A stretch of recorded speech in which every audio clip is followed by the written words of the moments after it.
अस्सलामुअलैकुम and good morning. Good morning. Pakistan morning में आपको खुशामदीद कहेंगे। मैं हूं ईशाल अदनान और एक नई सुबह एक नए अंदाज के साथ मैं हूं मोहम्मद जुनैद हलीम। और मौसम भी सुहाना हो चुका है, तो हमने आज एक नए अंदाज में आपके सामने अपना मॉर्निंग शो जिसका आगाज़ किया है। और बहुत सी अहम चीज़ें होंगी, लेकिन सबसे पहले अगर बात की जाए मौसम की, तो काफ़ी एक पॉजिटिव चेंज देखा है। सुबह से जो एक हवाएं चल रही हैं, कह भी रहे हैं जुनैद की खुशगवार हो गया है, तो वाकई में गर्मी का जो असर था वो ज़ायल होता जा रहा है। और जैसे कहते हैं ना, सर्दी में कुछ महीने बाकी रह गए। अब ये पता नहीं कि मौसम धोखा दे रहा है या वाकई में एक चेंज आया है, खुनकी आई है और ये बरकरार रहेगी, ये अभी आने वाले कुछ दिनों में पता चल जाएगा। लेकिन उम्मीद करते हैं कि इस खुशगवार मौसम की वजह से जो एक गर्मी की शिद्दत है उसमें तो कमी आएगी और जो बिजली के बिल जिससे आवाम की कमर टूटी हुई है उसमें भी किसी हद तक कमी मुमकिन हो सकती है, अगर ये इसी तरह का मौसम में एक पॉजिटिव चेंज बरकरार रहे। इसके साथ साथ इशाल, हमारे जो हुक्मरान हैं, बिजली की आपने बात की है कि अगर यही मौसम रहा तो बिजली की कीमतें जो है वो थोड़ी वैसे भी इस्तेमाल भी कम होगा, बिल भी कम होगा, लेकिन जो रिलीफ मिला है उसके ऊपर जो खींचातानी चल रही है उसके ऊपर हमारे हुक्मरानों को लगता है कि हजम नहीं होती है आवाम को दी जाने वाली कोई भी रिलैक्सेशन और कोई भी जो अगर रिलीफ है। एक अच्छा इकदाम किया गया है हुकूमत पंजाब की तरफ से, गो के इससे ज़्यादा करने की ज़रूरत है, लेकिन 14 रुपये फ़ी यूनिट 2 माह के लिए ऐलान किया गया था और 45 अरब रुपए की सब्सिडी कहा गया था कि दी जा रही है। लेकिन इस पर अब खींचातानी शुरू हो चुकी है। एक तरफ सिंध गवर्नमेंट है वो एतराज़ कर रही है, फिर KP के गवर्नमेंट कर रही है और वो कहा जा रहा है कि जी ये लसानियत को हवा दी जा रही है, आप सिर्फ पंजाब का सोच रहे हैं, पूरे पाकिस्तान का नहीं सोच रहे। लेकिन चलें, किसी ने आगाज़ तो किया, आप भी सोचिए, आप भी कुछ कीजिए अपनी आवाम। बिल्कुल ऐसा ही है। हुकूमत ने जो बिजली सार्फिन को 14 रुपये फ़ी यूनिट का रिलीफ देने का ऐलान किया था, उसके ऊपर जो मुहाज़राई शुरू हुई है वो तूल पकड़ चुकी है। सिंध हुकूमत की तरफ से भी ये एतराज़ात आ रहे हैं कि जो आपने सिर्फ एक सूबे को नवाजा है, हम समझते हैं कि आप पूरे मुल्क के सियासतदान हैं, तो पूरे मुल्क को नवाजा जाए। CM सिंध ने कहा क्या इस हवाले से, पहले वो सुनते हैं। 3 अस्पताल सिंध हुकूमत को दिए गए और मैं पहले दिन से, मैं इसलिए कह रहा हूँ पहले दिन से, कि अचानक बग़ैर इत्तला के वो 3 हॉस्पिटल्स की जो बजट है वो फेडरल गवर्नमेंट ने काट दी, ख़त्म कर दी, फ्री पैसे ख़त्म। अच्छा, हम भी अपना बजट बना चुके थे, हमें कोई इत्तला नहीं थी, हमने कोई पैसे नहीं रखे थे। और ये 2011 की बात है। 2011 में अचानक हमें पता चला कि जी हमें 1.9 अरब रुपए देने हैं for these 3 hospitals, NICH, NICVD and JPMC। हमने वो अवेलेबल किए और आज अल्हम्दुलिल्लाह जैसे डॉक्टर अजरा ने बताया, जिन हालात में ये अस्पताल थे, 2000 बेड से ये 3 हॉस्पिटल्स को हम 4000 से ऊपर ले गए। आपने सुना है वज़ीर आला सिंध की तरफ से जो गुफ्तगू की गई है, इसके साथ साथ जो शर्जील मेमन है सीनियर वज़ीर हैं, उनकी तरफ से भी जो मरीम नवाज़ ने रद्द-ए-अमल दिया पहले CM सिंध के बाद का, उसके बाद फिर उसका जवाब दिया गया, यानी कि शिकवा जवाब शिकवा का सिलसिला शुरू हो चुका है और ये अभी तक थमने का नाम नहीं ले रहा। हालांकि अगर देखा जाए तो इत्तेहादी भी हैं और एक दूसरे के साथ ताउन भी किया जाता है। वज़ीर आज़म को वोट भी दिया पीपल्स पार्टी ने, लेकिन फिर भी नंबर गेम और जो स्कोरिंग है उससे बाज नहीं आते। शर्जील मेमन साहब का क्या कहना था, जरा वो भी सुन लीजिए। मोहतरम आसिफ अली जरदारी साहब, प्रेसिडेंट ऑफ पाकिस्तान, ये कह चुके थे फेडरल गवर्नमेंट को और सब को कि आप बिजली के नर्ख कम करवाएं और लोगों को कोई रिलीफ दें, ठीक है ना। उन्होंने कहा था कि आप सब जो है सारी गवर्नमेंट्स मिलकर कोई ऐसी स्ट्रेटजी बनाएं, लेकिन वो लॉन्ग टर्म स्ट्रेटजी की बात की थी। ये नहीं कहा था कि 2 महीने के लिए आप एक सूबा कर लें और बगैर किसी से मुशावरत में वो 2 महीने के लिए रिलीव कर दे और बाकी सूबों को बोले, लोगों का ताने दे रहे हैं जो आपने क्यों नहीं किया। भाई उन्होंने सिर्फ 2 महीने के लिए किया है।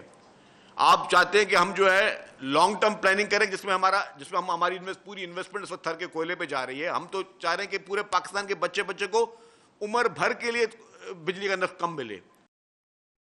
शर्जील मेमन की गुफ्तगू तो आपने सुनी है। ये वही बात है कि एक तरफ से शिकवा किया जाता है, फिर उसका जवाब दिया जाता है। मरीम नवाज़ की जानिब से भी कुछ इसी तरह की गुफ्तगू की गई है। उन्होंने भी इस बात के ऊपर एतराज़ उठाया कि अगर आप कुछ दे नहीं सकते आवाम को, आप सिर्फ अपनी जेबें भर सकते हैं, तो क्या ये ठीक है? क्या जो आप शश के इंजॉय करते हैं, क्या वो ठीक है? तो इसके ऊपर भी हम बात करेंगे। हमारे साथ मेहमान हमारे साथ मौजूद हैं। सेनेटर सहर कामरान हमारे साथ मौजूद हैं, रहनुमा पीपल्स पार्टी हैं, और उसके साथ ही हमारे साथ चौधरी नूरुल हसन तनवीर साहब भी मौजूद हैं, रहनुमा है नून लीग के। बहुत शुक्रिया आप दोनों मेहमानों का। सबसे पहले सहर साहिबा, आपकी तरफ आएंगे।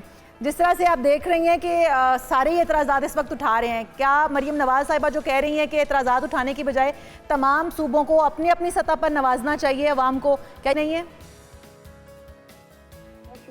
मैं समझती हूँ कि हमारा मसला नहीं है। आई थिंक मुझे लग रहा है जो भी प्रॉब्लम है ना शायद वो पंजाब हुकूमत का और फेडरल हुकूमत का अपना है, क्योंकि जिस तरीके से पहली बात ये कि बिल्कुल रिलीफ दें, आवाम को रिलीफ देना चाहिए। आवाम शदीद तकलीफ में है, हम बिजली का बिल नहीं दे सकते। मैं तो पिछले महीने 78,000 का बिल था, इस महीने जो है तकरीबन इतना ही 70-71,000 का बिल है। कहाँ से इंसान जो है वो ये बिल दे, और कौन से ये जो बिजली के बिल है ना, इसकी वजह से लोग जो है वो अपनी जो जरूरियात जिंदगी है वो पूरी नहीं कर पा रहे। कोई जो है वो अपने बच्चे फरोख्त करने के लिए ले आता है, कोई कुएं में छलांग लगा देता है, कोई खुदकुशियां कर रहे हैं लोग। ये एक इंतहाई संजीदा मसला है, हमें इसको उसी संजीदगी से लेना चाहिए। बाकी आप जो बात करें ना शर्जील मेमन का, वो एक रिस्पॉन्स था, काउंटर रिस्पॉन्स था, और आई थिंक उन्होंने कोई तहजीक अमेज लफ्ज इस्तेमाल नहीं किया। इसी तरीके से जो पहले चीफ मिनिस्टर सिंध का था, वो भी अगर मैं समझती हूँ आपने जो नहीं चलाया, आपने मरियम नवाज साहिबा का स्टेटमेंट नहीं चलाया जिसमें उन्होंने बात की जो है वो सिंध हुकूमत के बारे में। और सबसे पहले किस तरीके से ऐलान लेकिन हुआ, सहर साहिबा ऐलान उससे पहले मुराद अली शाह साहब भी कहते हैं कि मरियम साहिबा ने जो फैसला किया है, जो ऐलान किया है, वो बेवकूफ़ी है। उसके जवाब में मरियम नवाज साहिबा ने भी फिर बयान दिया। आप मुझे बात मुकम्मल करने दें, मैंने आपकी पूरी बात सुनी। मरियम साहिबा ने ऐलान नहीं किया, मरियम साहिबा के वालिद साहब ने ऐलान किया। मरियम साहिबा चीफ मिनिस्टर साहिबा जो है वो बैठी हुई थी, उनके वालिद साहब ने कहा कि शाबाश मरियम, अल्लाह कबूल करे, जैसे मरियम अपनी जेब से दे रही हैं, बिल्कुल दें, कबूल करें। हमारा एतराज ये था, जिस बात के लिए पूरी ये चीज बिगाड़ी गई, हमारा एतराज ये था, पाकिस्तान इस वक्त एक शदीद क्राइसिस में चल रहा है। आप अरबों रुपए खर्च करके न्यूयॉर्क के अंदर अपने IT सिटी का एडवर्टाइजमेंट कर रहे हैं, जिसकी कोई जरूरत नहीं थी कि वो न्यूयॉर्क में आप अगर बना रहे हैं पंजाब में, आप बनाएं, आप उन एक्सपेंसेस को कंट्रोल करें। फिर ये कि एक ऐसा तासर देना कि बाकी सूबे देखें, सिंध बिजली प्रोड्यूस करके नेशनल ग्रिड को दे रहा है फर्ज से। ठीक है, बिल्कुल सही बात की कि आज हम जिस क्राइसिस से गुजर रहे हैं, ये जो कैपेसिटी चार्जेस हैं, ये जिसके क्राइसिस से हम गुजर रहे हैं, इनके ऊपर देखना पड़ेगा कि बिल्कुल देखना चाहिए सहर साहिबा, लेकिन मिल बैठ के किसी हल की तरफ आना चाहिए, ना कि बयानात की हद तक। अच्छा नूरुल हसन साहब, आपके ख्याल में ये जो पहले शिकवा जवाब शिकवा का सिलसिला शुरू हो चुका है, पहले बेवकूफ़ाना फैसला करार दिया गया, फिर करप्शन के इल्ज़ाम लगाए गए दोनों वज़रा आला की तरफ से, के पूरे पाकिस्तान का सोचा जाता तजवीज़ तो अच्छी है कि मुस्तकिल हल की तरफ जाया जाए, मुस्तकिल रिलीफ दिया जाए और पूरे पाकिस्तान को दिया जाए। देखें, जो हमारे पास से सब्र, कनाअत और जो दूसरों के लिए इज्जत और एहतराम है ना, वो इस माशरे से बिल्कुल जो है ना वो उठ गया हुआ है। हम मुंह खोलते हैं तो बिल्कुल अगले के ऊपर जो है ना वो आग बरसाते हैं। हमें ये चाहिए ये था कि आप अपनी कारकर्दगी को बेहतर करने के लिए हर शख्स जो है वो भागता है।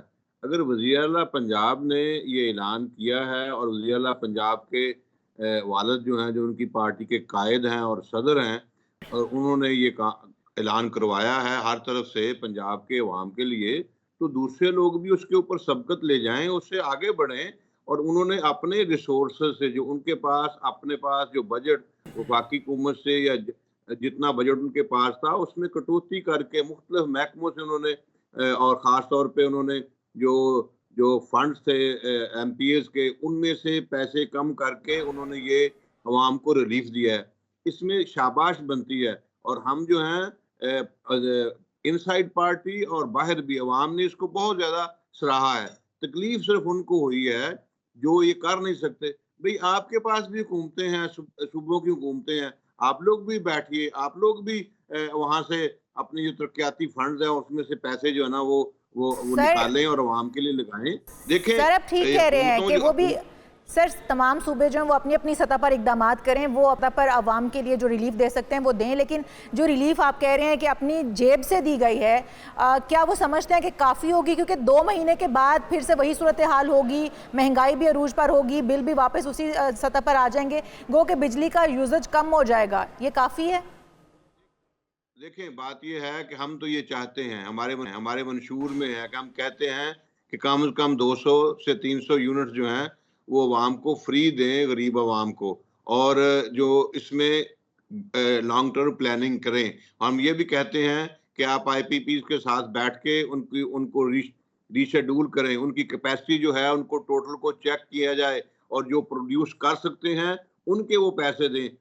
जो कैपेसिटी किसी भी चीज़ की लिखी होती है, आप एक जो कारखाना है उसके ऊपर कैपेसिटी है आपकी 100 केवीए पैदा कर सकते हैं, लेकिन आप पैदा नहीं कर सकते, आप प्रोड्यूस कर रहे हैं 75 केवीए, तो आप 75 केवीए को उनको पैसे दें, क्योंकि वो प्रोड्यूस ही नहीं करके दे सकते। तो हम ये बात तो अपनी जगह पे कर रहे हैं और ये भी कह रहे हैं कि वफाकी हुकूमत जो है प्राइसेस कम करे, लेकिन अगर वफाकी हुकूमत ने प्राइसेस कम नहीं की और पंजाब जो है उसमें लीड ले रहा है और वो आगे बढ़ के उसने कहा कि ठीक है जी हम अपनी आवाम, तो आप कहते हैं उसे अप्रिशिएट करना चाहिए। सर साहब, अगर पंजाब ने अपने बचौती करके अपनी आवाम को रिलीफ दिया है तो आपको तो शाबाश देनी चाहिए। आप भी सिंध के आवाम के लिए कुछ कीजिए ना, जो सुबह आपके पास है, ना कि तनकीद की जाए।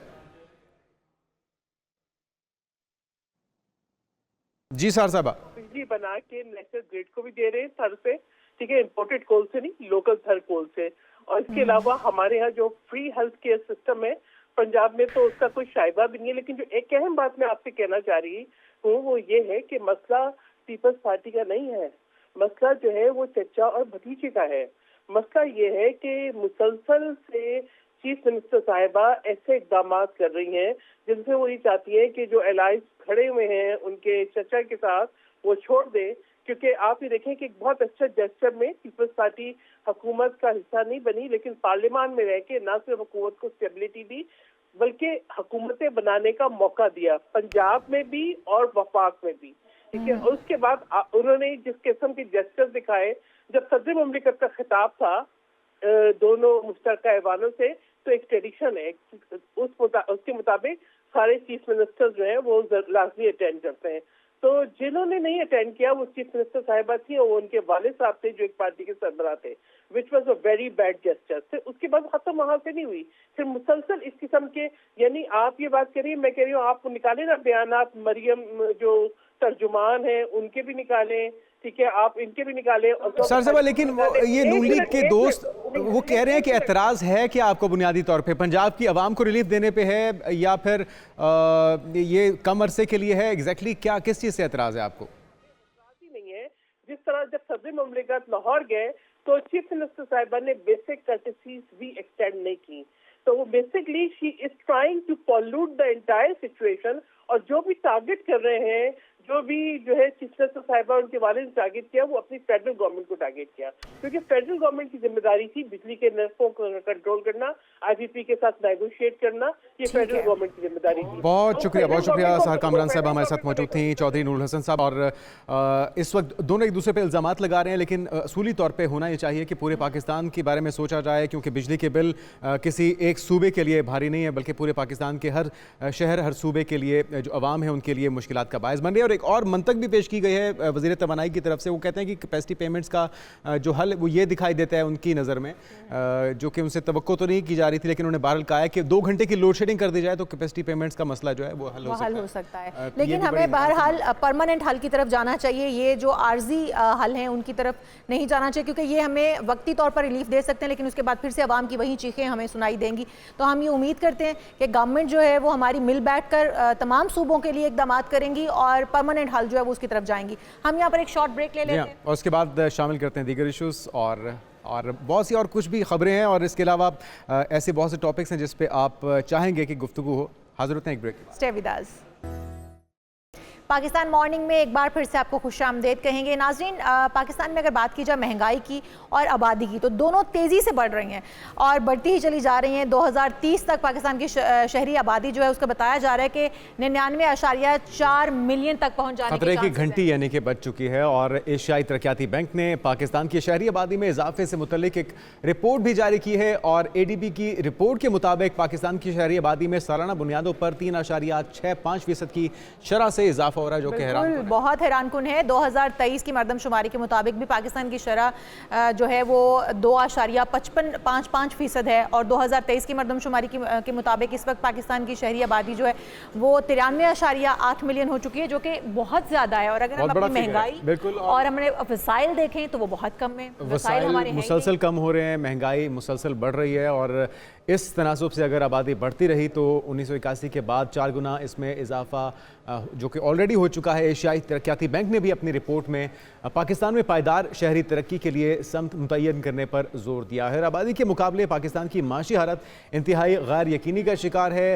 हैरानकुन तौर पर 2020 से 2021 में आबादी बढ़ने की रफ्तार में कमी आई है और बढ़ती आबादी को हम कैसे डील कर सकते हैं, इसी पर हम आज के प्रोग्राम में बात करेंगे और हमारे साथ मेहमान भी मौजूद हैं। बहुत अहम टॉपिक है ये और इसके ऊपर डिस्कशन जो होना बहुत ज़रूरी था। हमारे साथ समन राय डीजी पॉपुलेशन मौजूद हैं। बहुत शुक्रिया समन आपके वक्त का। समन से हम बात करने की कोशिश करेंगे, उनके साथ हम अपना राब्ता जो है वो बहाल करने की कोशिश करेंगे। लेकिन हम पहले इस पर बात अगर करें तो जिस तरह हम देख रहे हैं 2020 से 2021 के दरमियान में बताया जा रहा है कि थोड़ा सा पॉपुलेशन में कंट्रोल हुआ है। कोविड का भी टाइम था और कोविड टाइम भी लोग था, जरा परेशानी में थे या शायद उनकी जो तवज्जो थी वो बटी हुई थी। लेकिन एक चीज़ हमने देखी है शाल कि वो ममालिक जहाँ पे बहुत ज़्यादा आबादी थी, जिस तरह चाइना की हम बात करते हैं, चाइना ने एक टाइम पे दुनिया में सबसे ज़्यादा आबादी होने के बाद पाबंदी लगा दी थी और एक चेक लगा दिया था कि जी 2 से ज़्यादा बच्चे पैदा नहीं कर सकते।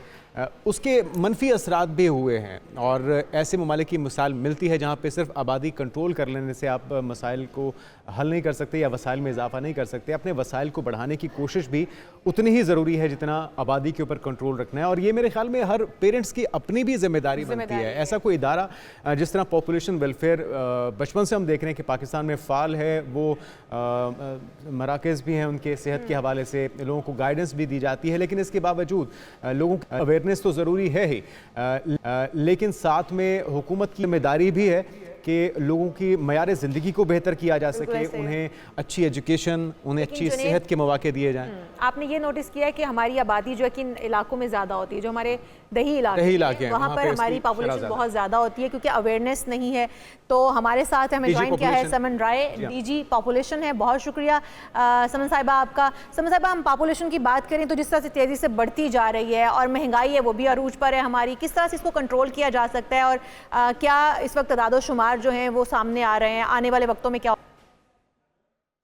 सबसे पहले आपका बहुत बहुत शुक्रिया। आई थिंक इतना पर्टिनेंट आपने टॉपिक सेलेक्ट भी किया और मैं अभी सुन रही थी बहुत जबरदस्त आपकी कमेंट्री और कमेंट्स। आई थिंक पॉपुलेशन तो हमेशा ही बढ़ती है।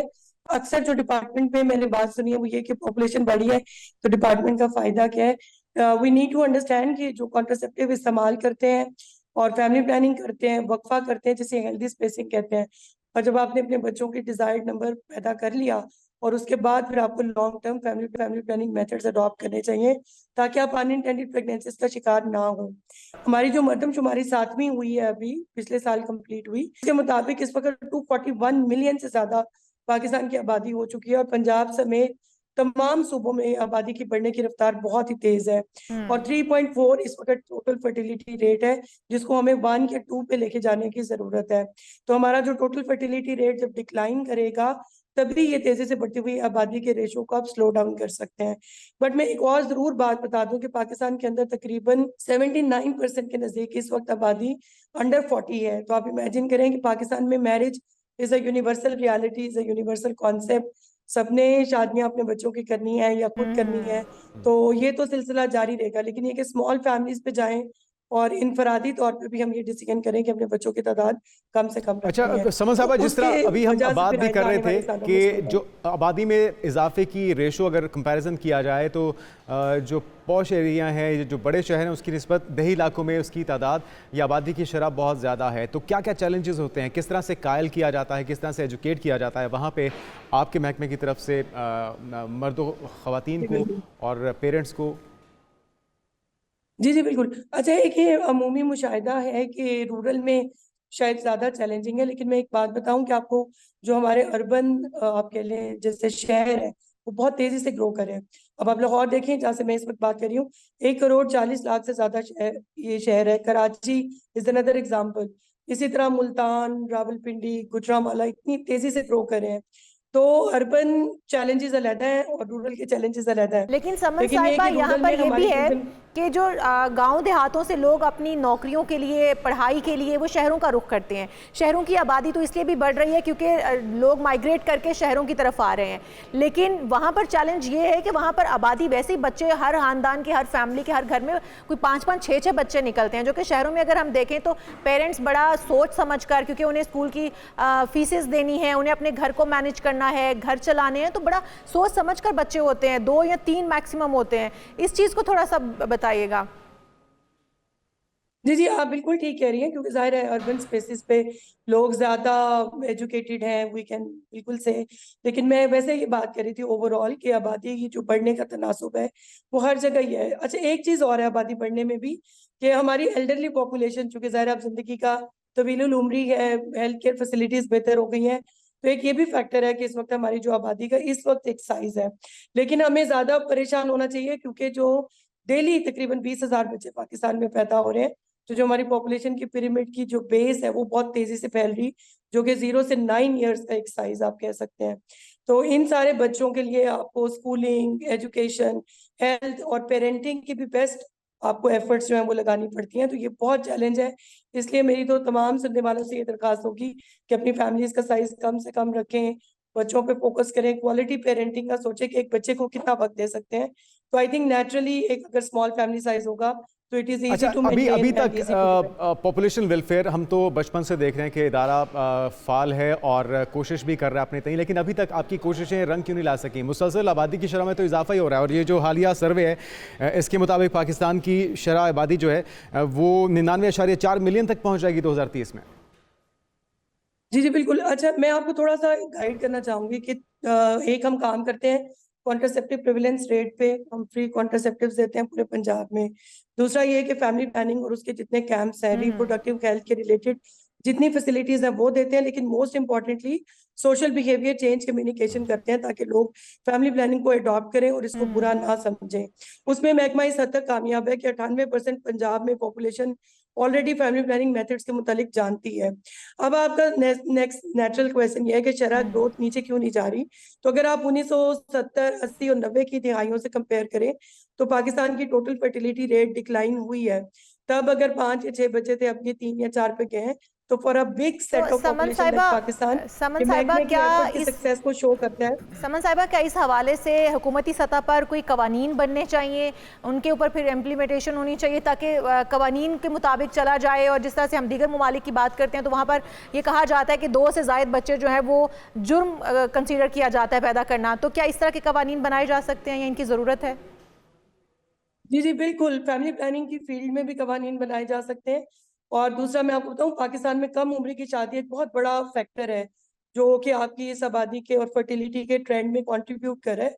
और वो तो पेरेंट्स खुद हंसी खुशी कर रहे हैं, मतलब टीन्स में ही शादी करती जाती है और एक लड़की अपनी टीन्स एज में ही पहली प्रेगनेंसी एक्सपीरियंस कर रही होती है। तो आई थिंक वो एक बहुत ही अनफॉर्चुनेट फिनोमिनन है। दूसरा सन प्रेफरेंस, जो कि लोग इसलिए फैमिली बड़ी करें कि उन्होंने जब तक उनको बेटा नहीं पैदा हो जाता तो वो कंटिन्यू करते हैं। तो ये हमारे चूंकि सोशल फैक्टर्स आपके सामने ही हैं, जो कल्चरल और सोशल नॉर्म्स हैं पाकिस्तान के अंदर। कम उम्र की शादी को भी बहुत सेलिब्रेट किया जाता है, और इसी तरह जो प्रेगनेंसी है पहली बहुत यंग एज में, उसको भी बहुत सेलिब्रेट किया जाता है। लेकिन ये दोनों कंडेम भी की जानी चाहिए चीजें और अवॉइड भी की जानी चाहिए। तो इसके लिए आई थिंक एक लेजिस्लेशन बिल्कुल पाइपलाइन में है, जो कि अर्ली मैरिजेस रेस्ट्रेंट एक्ट आप कह सकते हैं, या चाइल्ड मैरिजेस रेस्ट्रेंट एक्ट भी कह सकते हैं। और इसी तरह लड़के और लड़कियों की एज भी फिक्स कर दी जानी चाहिए और 18 से पहले उनको शादी नहीं। बहुत शुक्रिया समन राय साहब, हमारे साथ शादी मौजूद थी डीजी पॉपुलेशन। और इकदाम किए जा रहे हैं, कोशिशें भी हो रही हैं, और साथ में लोकेट करने की ज़रूरत है। और इससे ज़्यादा मेरे ख्याल में, मेरी ज़ाती राय है, आप और ये महकमा इससे इख्तलाफ कर सकता है कि इससे ज़्यादा ज़रूरी है कि आप लोगों को 2 बच्चों तक महदूद करें, उन्हें क्वालिटी ऑफ लाइफ अपने बच्चों को देनी है, इस पर एजुकेट किया जाए कि जितने भी बच्चे हों उन्हें अच्छा मयारी ज़िंदगी, और फिर वो खुद ये सोचेंगे कि क्या हमारे वसाइल इतने हैं कि आप 4 बच्चों को अच्छा मयारी ज़िंदगी दे सकते हैं तो उसमें कोई मुज़ायका नहीं है। लेकिन मसला सबसे ज़्यादा ये है कि दही इलाकों में बस आपका फोकस इस बात पे होता है कि बच्चे पैदा करते जाते हैं और वो फिर मसाइल उनके लिए बढ़ते जाते हैं और फिर हम देखते हैं कि अनफॉर्चुनेटली ख़ुदकुशियाँ भी होती हैं, उन्हें नहरों में फेंक दिया जाता है। तो सबसे ज़्यादा इस चीज़ पे उन्हें तालीम देने की, उन्हें एजुकेट करने की ज़रूरत है। आगे बढ़ते हैं और महंगाई का ही मसला नाज़रीन इस वक्त सबसे बड़ा जिस पे बात भी हो रही है, जिस पे हुकूमती दावे और कोशिशें भी हो रही हैं और सबसे बड़ा जो अलमिया इस वक्त इस मुल्क में जन्म ले रहा है वो ये कि बढ़ती महंगाई से ना सिर्फ आम आदमी का जीना मुश्किल हो चुका है बल्कि सनतकार भी अब परेशान दिखाई दे रहे हैं। विफाकी ऐवान हाय सनत और तिजारत के सरपरस्त आला SM तनवीर का ये कहना है कि इस शरह सूद और इतनी महंगी बिजली पर सनतें नहीं चल सकती। बिल्कुल जी, उन्होंने कहा है कि बिजली महंगी होने के बायस फैसलाबाद की 100 सनतें अब तक बंद हो चुकी हैं। लाहौर में भी वो प्रेस कॉन्फ्रेंस कर रहे थे। उन्होंने कहा कि IPP से मुआहिदों पर नज़रसानी करनी चाहिए और बिजली के नर्ख जो है वो कम कर दिए जाएँ ताकि कुछ रिलीफ जो मिल सके और $5 अरब के बरामदी ऑर्डर्स जो हैं वो हाथ से निकल जाएंगे अगर बिजली जो है वो सस्ती ना की गई तो। और साथ में ये उसी तरह का ही मसला है जिस तरह से हम इंटरनेट की बंदिश पे देख रहे हैं कि फ्रीलांसर्स जो हैं उनके क्लाइंट्स जो है वो उससे हाथ धो बैठ रहे हैं।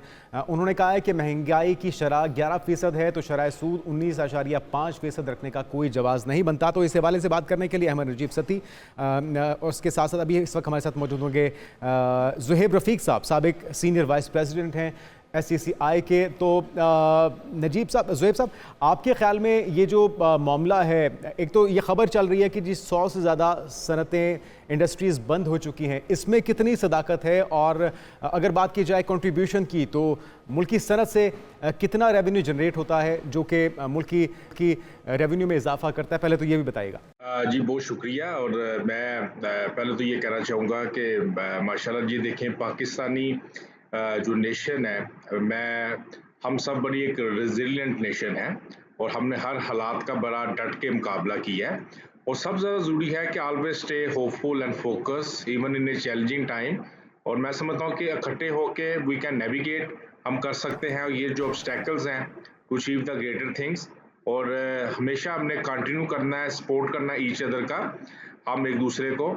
और इस वक्त जैसे कि आपने जिक्र किया कि पाकिस्तान इस वक्त देखें हाईएस्ट इंटरेस्ट रेट है इस रीजन में, ऑलमोस्ट 19% पर है हमारा इंटरेस्ट रेट।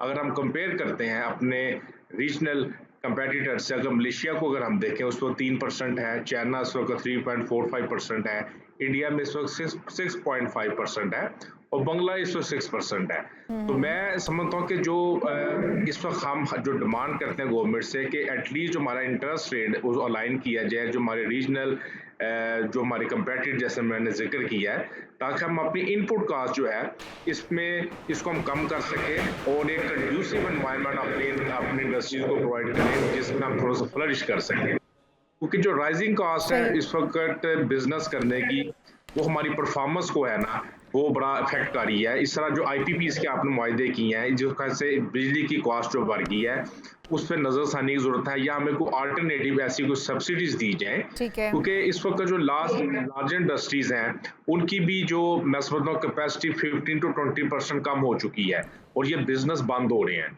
तो अच्छा, ये बताया भी जा रहा है ज़ुहैब साहब कि फैसलाबाद में 100 सनतें जो हैं वो बंद हो चुकी हैं, उससे कितना बड़ा लॉस हो रहा है हमारी जो इंडस्ट्री है उसको और फिर हमारी इकोनॉमी को। और फिर दूसरा ये भी बताया कि जिस तरह कहा जा रहा है कि 11% महंगाई की शरह है और उसके ऊपर शरह सूद 19.5% रखने का कोई जवाज़ नहीं बनता। तो इस हवाले से भी थोड़ा गाइड कीजिएगा कि महंगाई और शरह सूद जो है वो किस तनासुब से होना चाहिए सेट। ये देखें अगर देखा जाए तो आपने जो बात की है कि हाई इंटरेस्ट रेट जब भी हुआ है तो इसका बड़ा एक डेवास्टेटिंग इम्पैक्ट हुआ है वर्ल्ड इकोनॉमीज पे। अगर आप देखें थाईलैंड को देखें, अर्जेंटीना को देखें, ब्राजील को देखें, वेनेजुएला को देखें, तुर्की को देखें अभी, तो ये जो उनकी इकोनॉमीज में इस वक्त जो प्रॉब्लम है इसी वजह से कि उनकी जो महंगाई की शरह जो और उनका जो इंटरेस्ट रेट है वो आपस में मैच नहीं करता। तो इसके साथ साथ आपकी जो इलेक्ट्रिसिटी है, गैस है, पेट्रोल है, डीजल की प्राइसेस है, ये जिस शिद्दत से बढ़ रही है तो ये भी एक हमारी इन्फ्लेशन बढ़ रही है कंट्री में। तो मैं समझता हूँ कि जो हमारा SME सेक्टर है, अगर मैं सियालकोट से बिलोंग करता हूँ, इस वक्त बड़ा इस पर प्रॉब्लम है क्योंकि हमारा जो फिक्स टैक्स रिजीम में थे उससे भी हमें बाहर कर दिया गया है, जिस वजह से हमारी टैक्सेशन की जो भरमार है जिस वजह से हमें बिल्कुल अनकम्पेटिटिव हम होते जा रहे हैं। तो मैं समझता हूँ कि हमारी ये भी एक डिमांड है कि सियालकोट को जिस तरह FTR में पहले हम थे, हमारे फिक्स टैक्स रिजीम में थे, हमें उसको भी बहाली दी जाए। और ये जो कंट्रीज हैं लाइक बांग्लादेश है, चाइना है, इंडिया, इसके मुताबिक जितना भी इनका इंटरेस्ट रेट है, इलेक्ट्रिसिटी रेट है, हमें इसके मुताबिक करके हमें बिजनेस फैसिलिटेशन दी जाए, जो गवर्नमेंट कहते हैं अच्छा, इस वक्त ज़ुहैब साहब आपसे अगर जानना चाहें, आपके पास यकीनी तौर पे डाटा तो होगा, कितने लोग पाकिस्तान भर में, सिर्फ सियालकोट की आप तो नुमाइंदगी कर रहे हैं, लेकिन हम चाहेंगे कि पूरे पाकिस्तान की नुमाइंदगी हो, कितने लोग इससे वाबस्ता हैं? और अगर ये सनतें बंद हो रही हैं जिस तरह 100 से ज़्यादा हो भी चुकी हैं ऑलरेडी, कितने लोग बेरोज़गार हो चुके हैं और आगे उनके बेरोज़गार होने का खदशा है?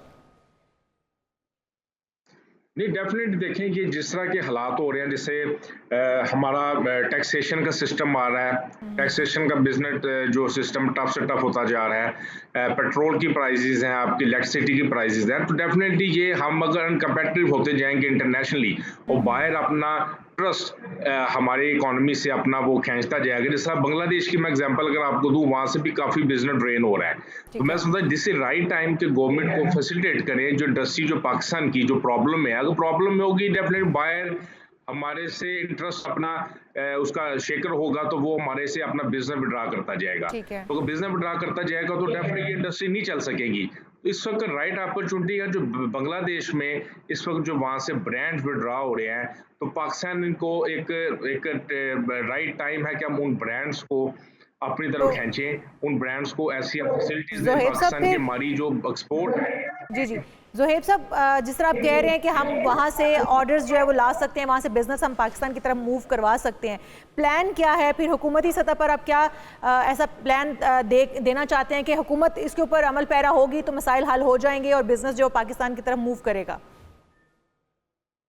सबसे पहले कि हमारा जो इंटरेस्ट रेट है वो सिंगल डिजिट में आना चाहिए, ताकि इंडस्ट्री को जो हमारी फंडिंग है, जो हमें कोई कैपिटल इन्वेस्टमेंट है, हमें मिले, बैंक्स की तरफ से मिले। हमने कोई नई इन्वेस्टमेंट करनी है, हमने कोई ऑर्डर्स लेने हैं, हमें बैंक की तरफ से कम रेट पे हमें इंटरेस्ट रेट पे हमें लोन्स मिल सके, हम अपनी इंडस्ट्री को फ्लरिश कर सके, हम मशीनरी खरीद सके। जैसे पहले भी बेशुमार स्कीम गवर्नमेंट ने इंट्रोड्यूस कराई, जिसमें रीफाइनेंस पार्ट 2 था, हमें बड़े अच्छे रेट पे मिलता था, टैरिफ स्कीम थी गवर्नमेंट की तरफ से, उस ऐसी स्कीम को रिवाइव कराया जाए, मशीनरी लाए, हम अपनी इन्वेस्टमेंट लाए, हम रॉ मटेरियल लाए, और हम इस तरह जो इंटरनेशनल जो बायर्स हैं वो देखेंगे इस इकॉनमी में, वो भी हर बड़ा नजर रखते हैं पाकिस्तान इकॉनमी पे, इस इकॉनमी में क्या हो रहा है, इस वक्त इंटरेस्ट रेट का चल रहा है, इस वक्त बिजनेस की क्या फैसिलिटेशन है।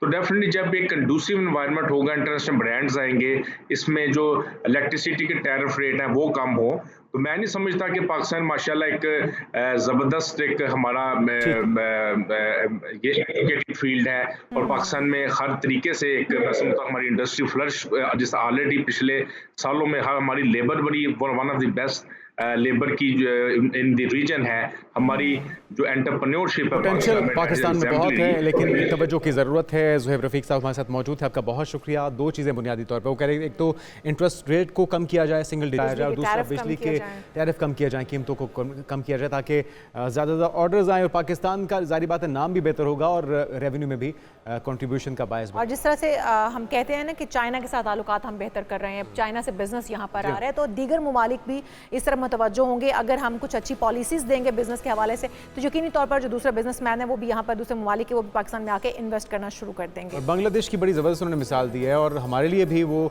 बायसे मिसाल भी है और तारीफ के लायक भी है कि इन हालात के बावजूद, और करप्शन वहाँ पे ऐसा नहीं है कि करप्शन नहीं होती, करप्शन के बावजूद उन्होंने अपनी इकॉनमी को, इंडस्ट्री को स्ट्रॉन्ग किया है, तो ये काबिल तारीफ हमारे। यहाँ पर हम एक शॉर्ट ब्रेक ले लेते हैं। जी हाँ, ब्रेक के बाद हासिल होते हैं और दीगर इश्यूज़ पर बात होती है। एक बार फिर से वेलकम बैक आपको कहेंगे जी, और अब हम बात करेंगे अपने अगले सेगमेंट की तरफ चलते हुए खेल और खिलाड़ी की।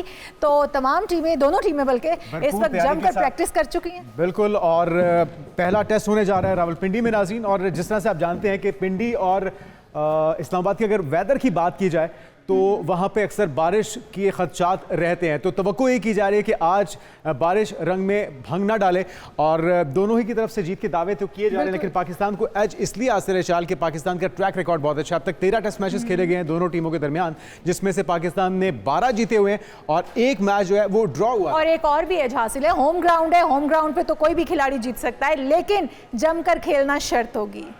बिल्कुल। और पिच कैसी है, कैसी तैयारी है पाकिस्तान की तरफ से? प्लेइंग 11 का ऐलान भी कर दिया गया है, जिसके ऊपर बहुत से लेदे भी हो रही है और एक बार फिर से तनकीद का निशाना भी बनाया जा रहा है सेलेक्टर्स को, और ये कहा जा रहा है कि जी सारे ही फास्ट बॉलर्स पे आपने रिलाय कर लिया। तो ये सारी बातें पूछ लेते हैं। अहमद नजीब सत्ती स्पोर्ट्स जर्नलिस्ट हमारे साथ मौजूद हैं।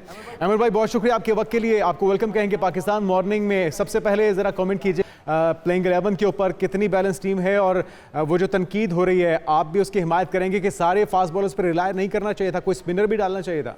ये तो डिपेंड करता है कि पिच कैसा खेलेगी। होता क्या है कि प्लेइंग 11 अगर मैं आपको देखूं तो प्लेइंग 11 ओवरऑल काफी अच्छी है, सिवाय एक नाम के जिसपे देखिए हमेशा ना वो कहते हैं कि जब आपका स्क्वाड अनाउंस होता है, चाहे वो 15 का हो, 17 का हो, 20 का हो, या प्लेइंग 11 11 की होती है, कभी भी आप सबको सेटिस्फाई नहीं कर सकते। एक या दो नामों को लेके हमेशा बहस की गुंजाइश रहती है। तो ओवरऑल अगर आप प्लेइंग 11 को देखेंगे तो बेहतर है, स्क्वाड भी काफी बेहतर है, मेरिट के ऊपर है। और उसमें मैं अगेन यही कहूंगा कि 1 से 2 नामों पे आप बात कर सकते हैं, बहस मुबाहिसा कर सकते हैं। अब जैसे हुरैरा थे तो उनके रन्स बहुत ज्यादा थे, साइम गलत तरह से लास्ट सीरीज में खेल गए थे, साइम के उनको टेस्ट डेब्यू करा दिया था, तो उनको इसलिए प्लेइंग 11 में रखा है कि उनको लास्ट टाइम चूंकि एक मैच दे दिया है तो आप उनको हम कंटिन्यू करा रहे हैं, और हुरैरा फिर बाहर बैठा हुआ उनसे बहुत ज्यादा रन्स करके। ओवरऑल जो पिच और कंडीशंस की अगर हम बात करें तो आपने सवाल किया स्पिनर नहीं खेल रहे हैं। वैसे रावलपिंडी में पिछले कुछ अरसे में जो पिचेस बनवाते रहे हैं आप तो माफ कीजिएगा कि उन्होंने एक बिल्कुल गलत तासुर दे दिया रावलपिंडी का कि यहाँ को बहुत फ्लैट विकेट बनता है या यहाँ बहुत बैटिंग के रन होते हैं। हालांकि हिस्टोरिकली रावलपिंडी का पिच फास्ट बॉलिंग को सपोर्ट करता है, इसमें अच्छा बाउंस होता है अगर इसका नेचुरल कैरेक्टर रखा तो जाए। ये बॉलर्स के लिए अच्छी पिच होगी, बैटर्स के लिए अच्छी नहीं होगी, ये कहना चाह रहे हैं आप? बैटर्स को संभल के खेलना होगा? नहीं, ऐसा भी नहीं है। देखिए होता नेचुरल कैरेक्टर जो रावलपिंडी का है वो ऐसा है कि ये फास्ट बॉलर और बैट्समैन दोनों को सपोर्ट करती है। जब आप घास छोड़ते हैं इसके ऊपर तो घास पे शुरू में ये फास्ट बॉलर को पहले दिन हेल्प करेगी और आहिस्ता आहिस्ता ये बैटिंग के लिए बेहतर होती चली जाएगी। स्पिनर्स का यूजुअली कम रोल होता है, मतलब रावलपिंडी स्पिनर के लिए, क्योंकि इसका मट्टी जो होती है ना वो सख्त है, ये इसके पैचेस वक्त के साथ खुलते नहीं है। जब पैचेस नहीं खुलते तो स्पिनर के लिए मैं ये नहीं कहूंगा बिल्कुल सपोर्ट नहीं होती, होगी, लेकिन ये है कि आप डिपेंड करेगा। स्पिनर खिला भी सकते थे लेकिन शायद उन्होंने देखा कि कंडीशंस ऐसी हैं तो उन्होंने इस वजह से सारे फास्ट बॉलर। अच्छा अमर भाई, वेदर कंडीशंस क्या देख रहे हैं? अमूमी तौर पे इस्लामाबाद रावलपिंडी में बारिशें ज़्यादा होती हैं पाकिस्तान के बाकी हिस्सों के मुकाबले में, तो टेस्ट मैचेस के दिनों में क्या कंडीशन है, क्या वेदर फोरकास्ट है? देखिए वेदर फोरकास्ट में तो बारिश दिखा रहे हैं 3 से 4 दिन, लेकिन इसमें ये भी बहुत मुनस्सर है कि ये बारिश कितनी होगी। अगर तो ये बारिश थोड़ी थोड़ी होगी तो फिर शायद हल्की फुल्की इंटरप्शन के साथ मैचेस चलते रहे, लेकिन अगर ये बारिश ज्यादा होगी तो फिर प्रॉब्लम आएगा, क्योंकि अगर थोड़ी बारिश होती है तो ये जो उसको हम क्या कहते हैं अपने देसी महीनों के नाम में कि इसको कहते हैं जी भाद्रा शुरू हो गया, तो इसकी धूप बड़ी सख्त होती है, तो ये जो है ना बहुत तेजी से चीजों को ड्राई करती है अगर धूप आ जाए छोटी बारिश के साथ। हाँ, अगर बहुत कोई तूफानी बारिश हो जाए और प्रॉपर एक स्पेल हो जाए तो वो फिर ज्यादा प्रॉब्लम। लेकिन अमर ये तो पहले से प्लान मैचेस से ऑब्वियसली, और बारिश का मौसम भी पहले से पता था, इन महीनों में मानसून का स्पेल शुरू हो जाते हैं और मुसलसल बारिशें ही रहती हैं, तो इसको प्लान तरतीब दिया जा सकता था, अच्छे तरीके से किया जा सकता था, वो नहीं किया गया क्योंकि बारिशें जब होंगी तो जाहिर है पिच के सूखने का वेट किया जाएगा और फिर मैच जो है उससे मुतासर भी हो सकते हैं। देखिए हमने इंटरनेशनल वेन्यूज बहुत ज्यादा डिस्टर्ब कर दिए हैं। मैं आपको देखिए कराची का जो नेशनल स्टेडियम है उसमें रेनोवेशन इतनी ज्यादा हो रही है, मतलब इस पाए पे हो रही है कि वहां पे तो करवाना मुमकिन नहीं है ना, कि बुरा लगता है ब्रॉडकास्ट होगी, एक तरफ मजदूर लगे हुए हैं, एक तरफ प्लेयर ने चौका मारा। फिर लाहौर की कजाफी स्टेडियम की पिच इतनी बुरी है, माफ कीजिएगा इतनी बुरी है, यानी ओवर द ईयर्स उसको तैयार नहीं किया गया, कि वहां तो रेड बॉल क्रिकेट में तो बैट्समैन की चांदी हो जाती है। पिछले फर्स्ट क्लास में 90 to 95% मैचेस कितने सालों से वहां ड्रॉ हो जाते हैं। ठीक है, बहुत शुक्रिया अहमद नजीब सती, आपसे मजीद भी राय जानते रहेंगे। में टेस्ट मैच का आगाज होगा और पाकिस्तान को होम ग्राउंड के साथ साथ जो ट्रैक रिकॉर्ड है उसका एज भी हासिल होगा और उम्मीद करते हैं कि पाकिस्तान एक अच्छे खेल के साथ मैदान में उतरेगी। ट्रॉफी की रूनुमाई भी कर दी गई है, लेकिन हम यहाँ पर लेंगे एक शॉर्ट ब्रेक, आप कहीं मत जाइएगा, स्टे विद अस। एक बार फिर से आपको प्रोग्राम में खुशामदीद कहेंगे। नाज़रीन, प्रोग्राम को आगे बढ़ाते हुए हम सबसे पहले बात कर लेते हैं एजुकेशन की।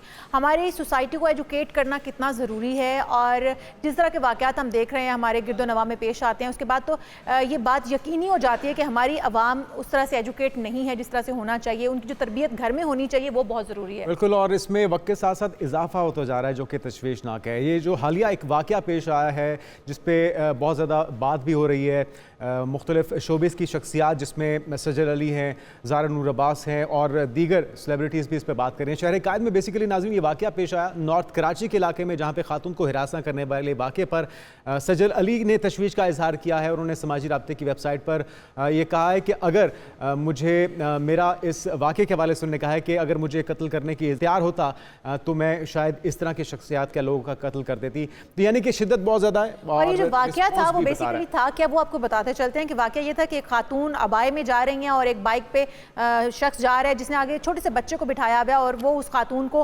हिरासत कर रहे हैं, उस खातून को छेड़ता हुआ जा रहा है। तो ये जो बच्चा देख रहा है वो बच्चा भी वही कुछ करने जा रहा है, तरबियत भी वही हो रही है। और वो भी साथ साथ हम अपने नाज़रीन को दिखाते रहेंगे वो जो ट्वीट्स की गई हैं, वो जो रद्द-ए-अमल सामने आ रहा है। और एक अमूमी तौर पे ये भी होता है कि जी ख़वातीन के लिबास पर बात होती है कि जी वो इस तरह का लिबास नहीं पहनेंगी तो उन्हें हिरासानी का सामना नहीं करना पड़ेगा। लेकिन जिस खातून को छेड़ा गया है इस स्पेसिफिक वाक़े में, 12 अगस्त का ये वाक़या है, वहाँ पे बुर्का पोश खातून है जिसे एक शख्स सामने बच्चे को बिठाकर उसके साथ छेड़खानी कर रहा है। तो इसी पाँव तक कवर्ड। अब यहाँ पर कोई ये भी नहीं कह सकता कि लिबास ऐसा था जिसके बाद तनकीद, जिसके बाद जो है वो हिरासत किया गया या छेड़ने का किसी को मौका मिल गया। हमारे साथ मेहमान भी स्टूडियो में मौजूद हैं, क्यों ना हम उनको भी इंट्रोड्यूस करवाएं और अपनी गुफ्तगू में शामिल करें। हमारे साथ मौजूद हैं डॉक्टर शबाना मुफ्ती, आप सर्जन हैं और साथ ही साथ लाइफ कोच भी हैं। ये हम इनसे ये भी पूछेंगे कि इनका ये दूसरा जो इन्होंने रुख चेंज किया, अपने करियर को थोड़ा सा तब्दीली उसमें लाई और जिस तरह से इन्होंने अपना शोबा चेंज कर लिया, उसकी वजह क्या थी और फिर किस तरह से एजुकेट किया जा सकता है। डॉक्टर साहिबा बहुत शुक्रिया पहले तो आपके वक्त का। I am very happy to be here, thank you so much. Thank you ji. Doctor साहिबा, जिस तरह से आपके साथ हमने वाक़या शेयर भी किया, आपकी नज़रों से भी गुजरा होगा, इस तरह के वाक़यात के पीछे किस तरह की सोच कार फरमा होती है? हम लोग अमूमी तौर पे ये कहते हैं कि लिबास ऐसा था बच्चियों का, बाहर निकल रही थी तो उन्होंने ये पहना हुआ था, इसलिए छेड़ने का मौका मिल जाता है मर्दों को। तो हमने देखा कि अबाए में एक लड़की जा रही है, उसको भी उसी तरह से छेड़ा जा रहा है और सामने बच्चा बिठाया हुआ है। जी, thank you so much for this opportunity. सबसे पहले तो मेरा profession minimally invasive pelvic surgeon and life coaching में दोनों इकट्ठी करती हूँ और उसकी वजह ही ये थी जो क्वेश्चन आपने किया है। क्योंकि जब मैं ऑफिस में पेशेंट देखती थी तो मुझे पता चलता था कि हम सिर्फ सर्जरी कर लेते हैं, we make tons of money, patient घर चला गया, लेकिन उसके अंदर जो नफ्सियाती इश्यूज़ चल रहे हैं और जो उसकी घर की तरबियत की वजह से उसको डिप्रेशन, एंग्जाइटी और सारे मसले हैं, वो तो हम डील ही नहीं करते। सो मैंने फिर जाके एक्सेसिव ट्रेनिंग ली इसकी बाकायदा टोनी रॉबिन्स से, लाइफ कोचिंग की, इंटरवेंशनल बनी और अब मैं इसके यही मसले हैं जो कि अब मैं इतने अरसे से पाकिस्तान आ रही हूँ और मैं लाइफ कोचिंग करती हूँ यहाँ पे आके। मैंने एक चीज़ वाज़ेह तौर पे नोटिस की है और वो बहुत ज़्यादा कि औरतों का जो हमारा एक बहुत हम उनको देते थे, एक इज़्ज़त की हैसियत देते थे, उनको बड़ा मुकद्दम जानते थे कि ये हमारी माँ है, ये हमारी बहन है, ये ऐसे हम उसके प्रोवाइडर हैं, प्रोटेक्टर हैं, जो आदमी सोचते थे। उस फाउंडेशन जो है ना वो थोड़ी सी लड़खड़ा गई है, बहुत ज़्यादा फ़र्क पड़ा है मल्टीपल वजहों से। अब आप ये कह सकते हैं कि अब इस एक वाक़े की वजह से अब सारे लोग जो है बहुत एग्रेशन में आ गए। ये कितनी देर होगा? एक नूर मुकद्दम का भी वाक़या था, कितनी देर ये ठहरेगा? आप किसी को सज़ा दे देंगे, उसके बाद जो है जो अंडरलाइंग इशू होती है ना, जब हम बीमारी ब्लड प्रेशर को ट्रीट करते हैं हम देखते ही नहीं है कि उसके अंडरलाइंग इशू क्या है, उसको क्या करना चाहिए। इसी वजह से आपको देखना होगा कि हमारा मुआशरा इस डायरेक्शन में जा रहा है, तो इसकी वजह क्या है? जो मैंने नोट किया है ये पिछले 5-6 साल से जो मैं आ रही हूँ, बहुत ज़्यादा फ़र्क आया है एक सोशल मीडिया की वजह से। एक फ्रस्ट्रेशन का एलिमेंट है, कोई भी चीज़ इकट्ठी नहीं होती, वो एक्यूमुलेट होती जाती है।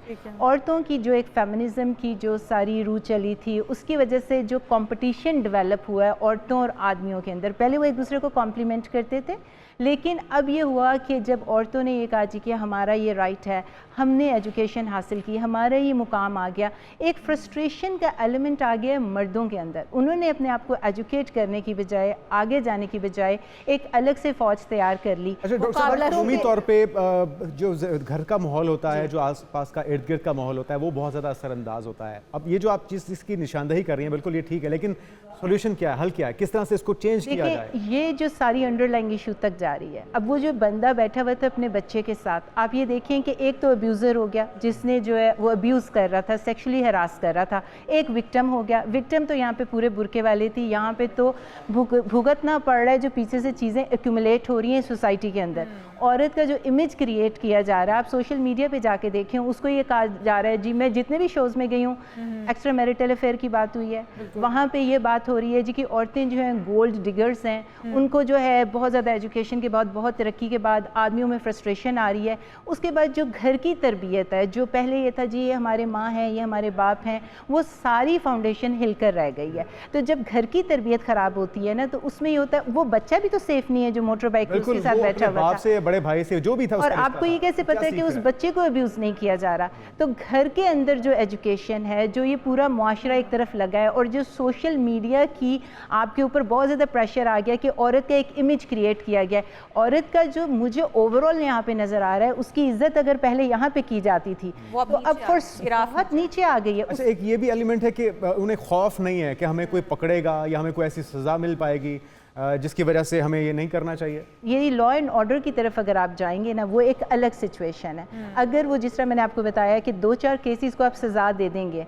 5-6 लोग जो हैं उसकी वजह से डर जाएंगे, लेकिन जो अंडरलाइंग इशू चल रहा है, जो आपका सोशल मीडिया पोर्ट्रे कर रहा है, जहाँ पे इतनी फ्रस्ट्रेशन आदमियों और मर्दों में एक्यूमुलेट हो रही है कि औरतें तरक्की करती जा रही हैं, उन्होंने अपने आप को एजुकेट नहीं किया। घर की जो फाउंडेशन है इस्लाम से दूर, और ये तमाम तरबियत जो माँ बाप ने अपने बच्चों की करनी थी, अब वो सोशल मीडिया कर रहा है। सोशल मीडिया ने एक इमेज क्रिएट कर दिया है वहाँ पे, और फ्रस्ट्रेशन का एलिमेंट दुगने से दुगना होता जा रहा है। लड़के जो हैं वो जब उनको एक एजुकेटेड लड़की नो कर देती है, और एक वहाँ पे एक आ जाता है कि जी उसका तो स्टैंडर्ड बहुत हाई हो गया, ये आजकल बहुत ज़्यादा है, और वो अपने आप को स्टैंडर्ड हाई करने की बजाय, अपनी एजुकेशन को ऊपर करने की बजाय, वो ये होता है कि औरतों के अगेंस्ट हो गए हैं एक तरह से, और वो सारी फिर बुरके वाली हो या छोटे कपड़े वाली हो, वो कहीं उससे महफूज नहीं है, उससे कोई महफूज नहीं है। आप किस तरह से लाइफ कोचिंग कर रही हैं, किस तरह से आप इन ऐसे लोगों को एजुकेट कर रही हैं? घर की तरबियत से स्टार्ट होता है। जितने भी ब्रोकन होम्स हैं, जहाँ पे भी ये सारा घर का मसला चल रहा है, वहाँ पे अगर माँ बाप के घर में तरबियत नहीं हो रही,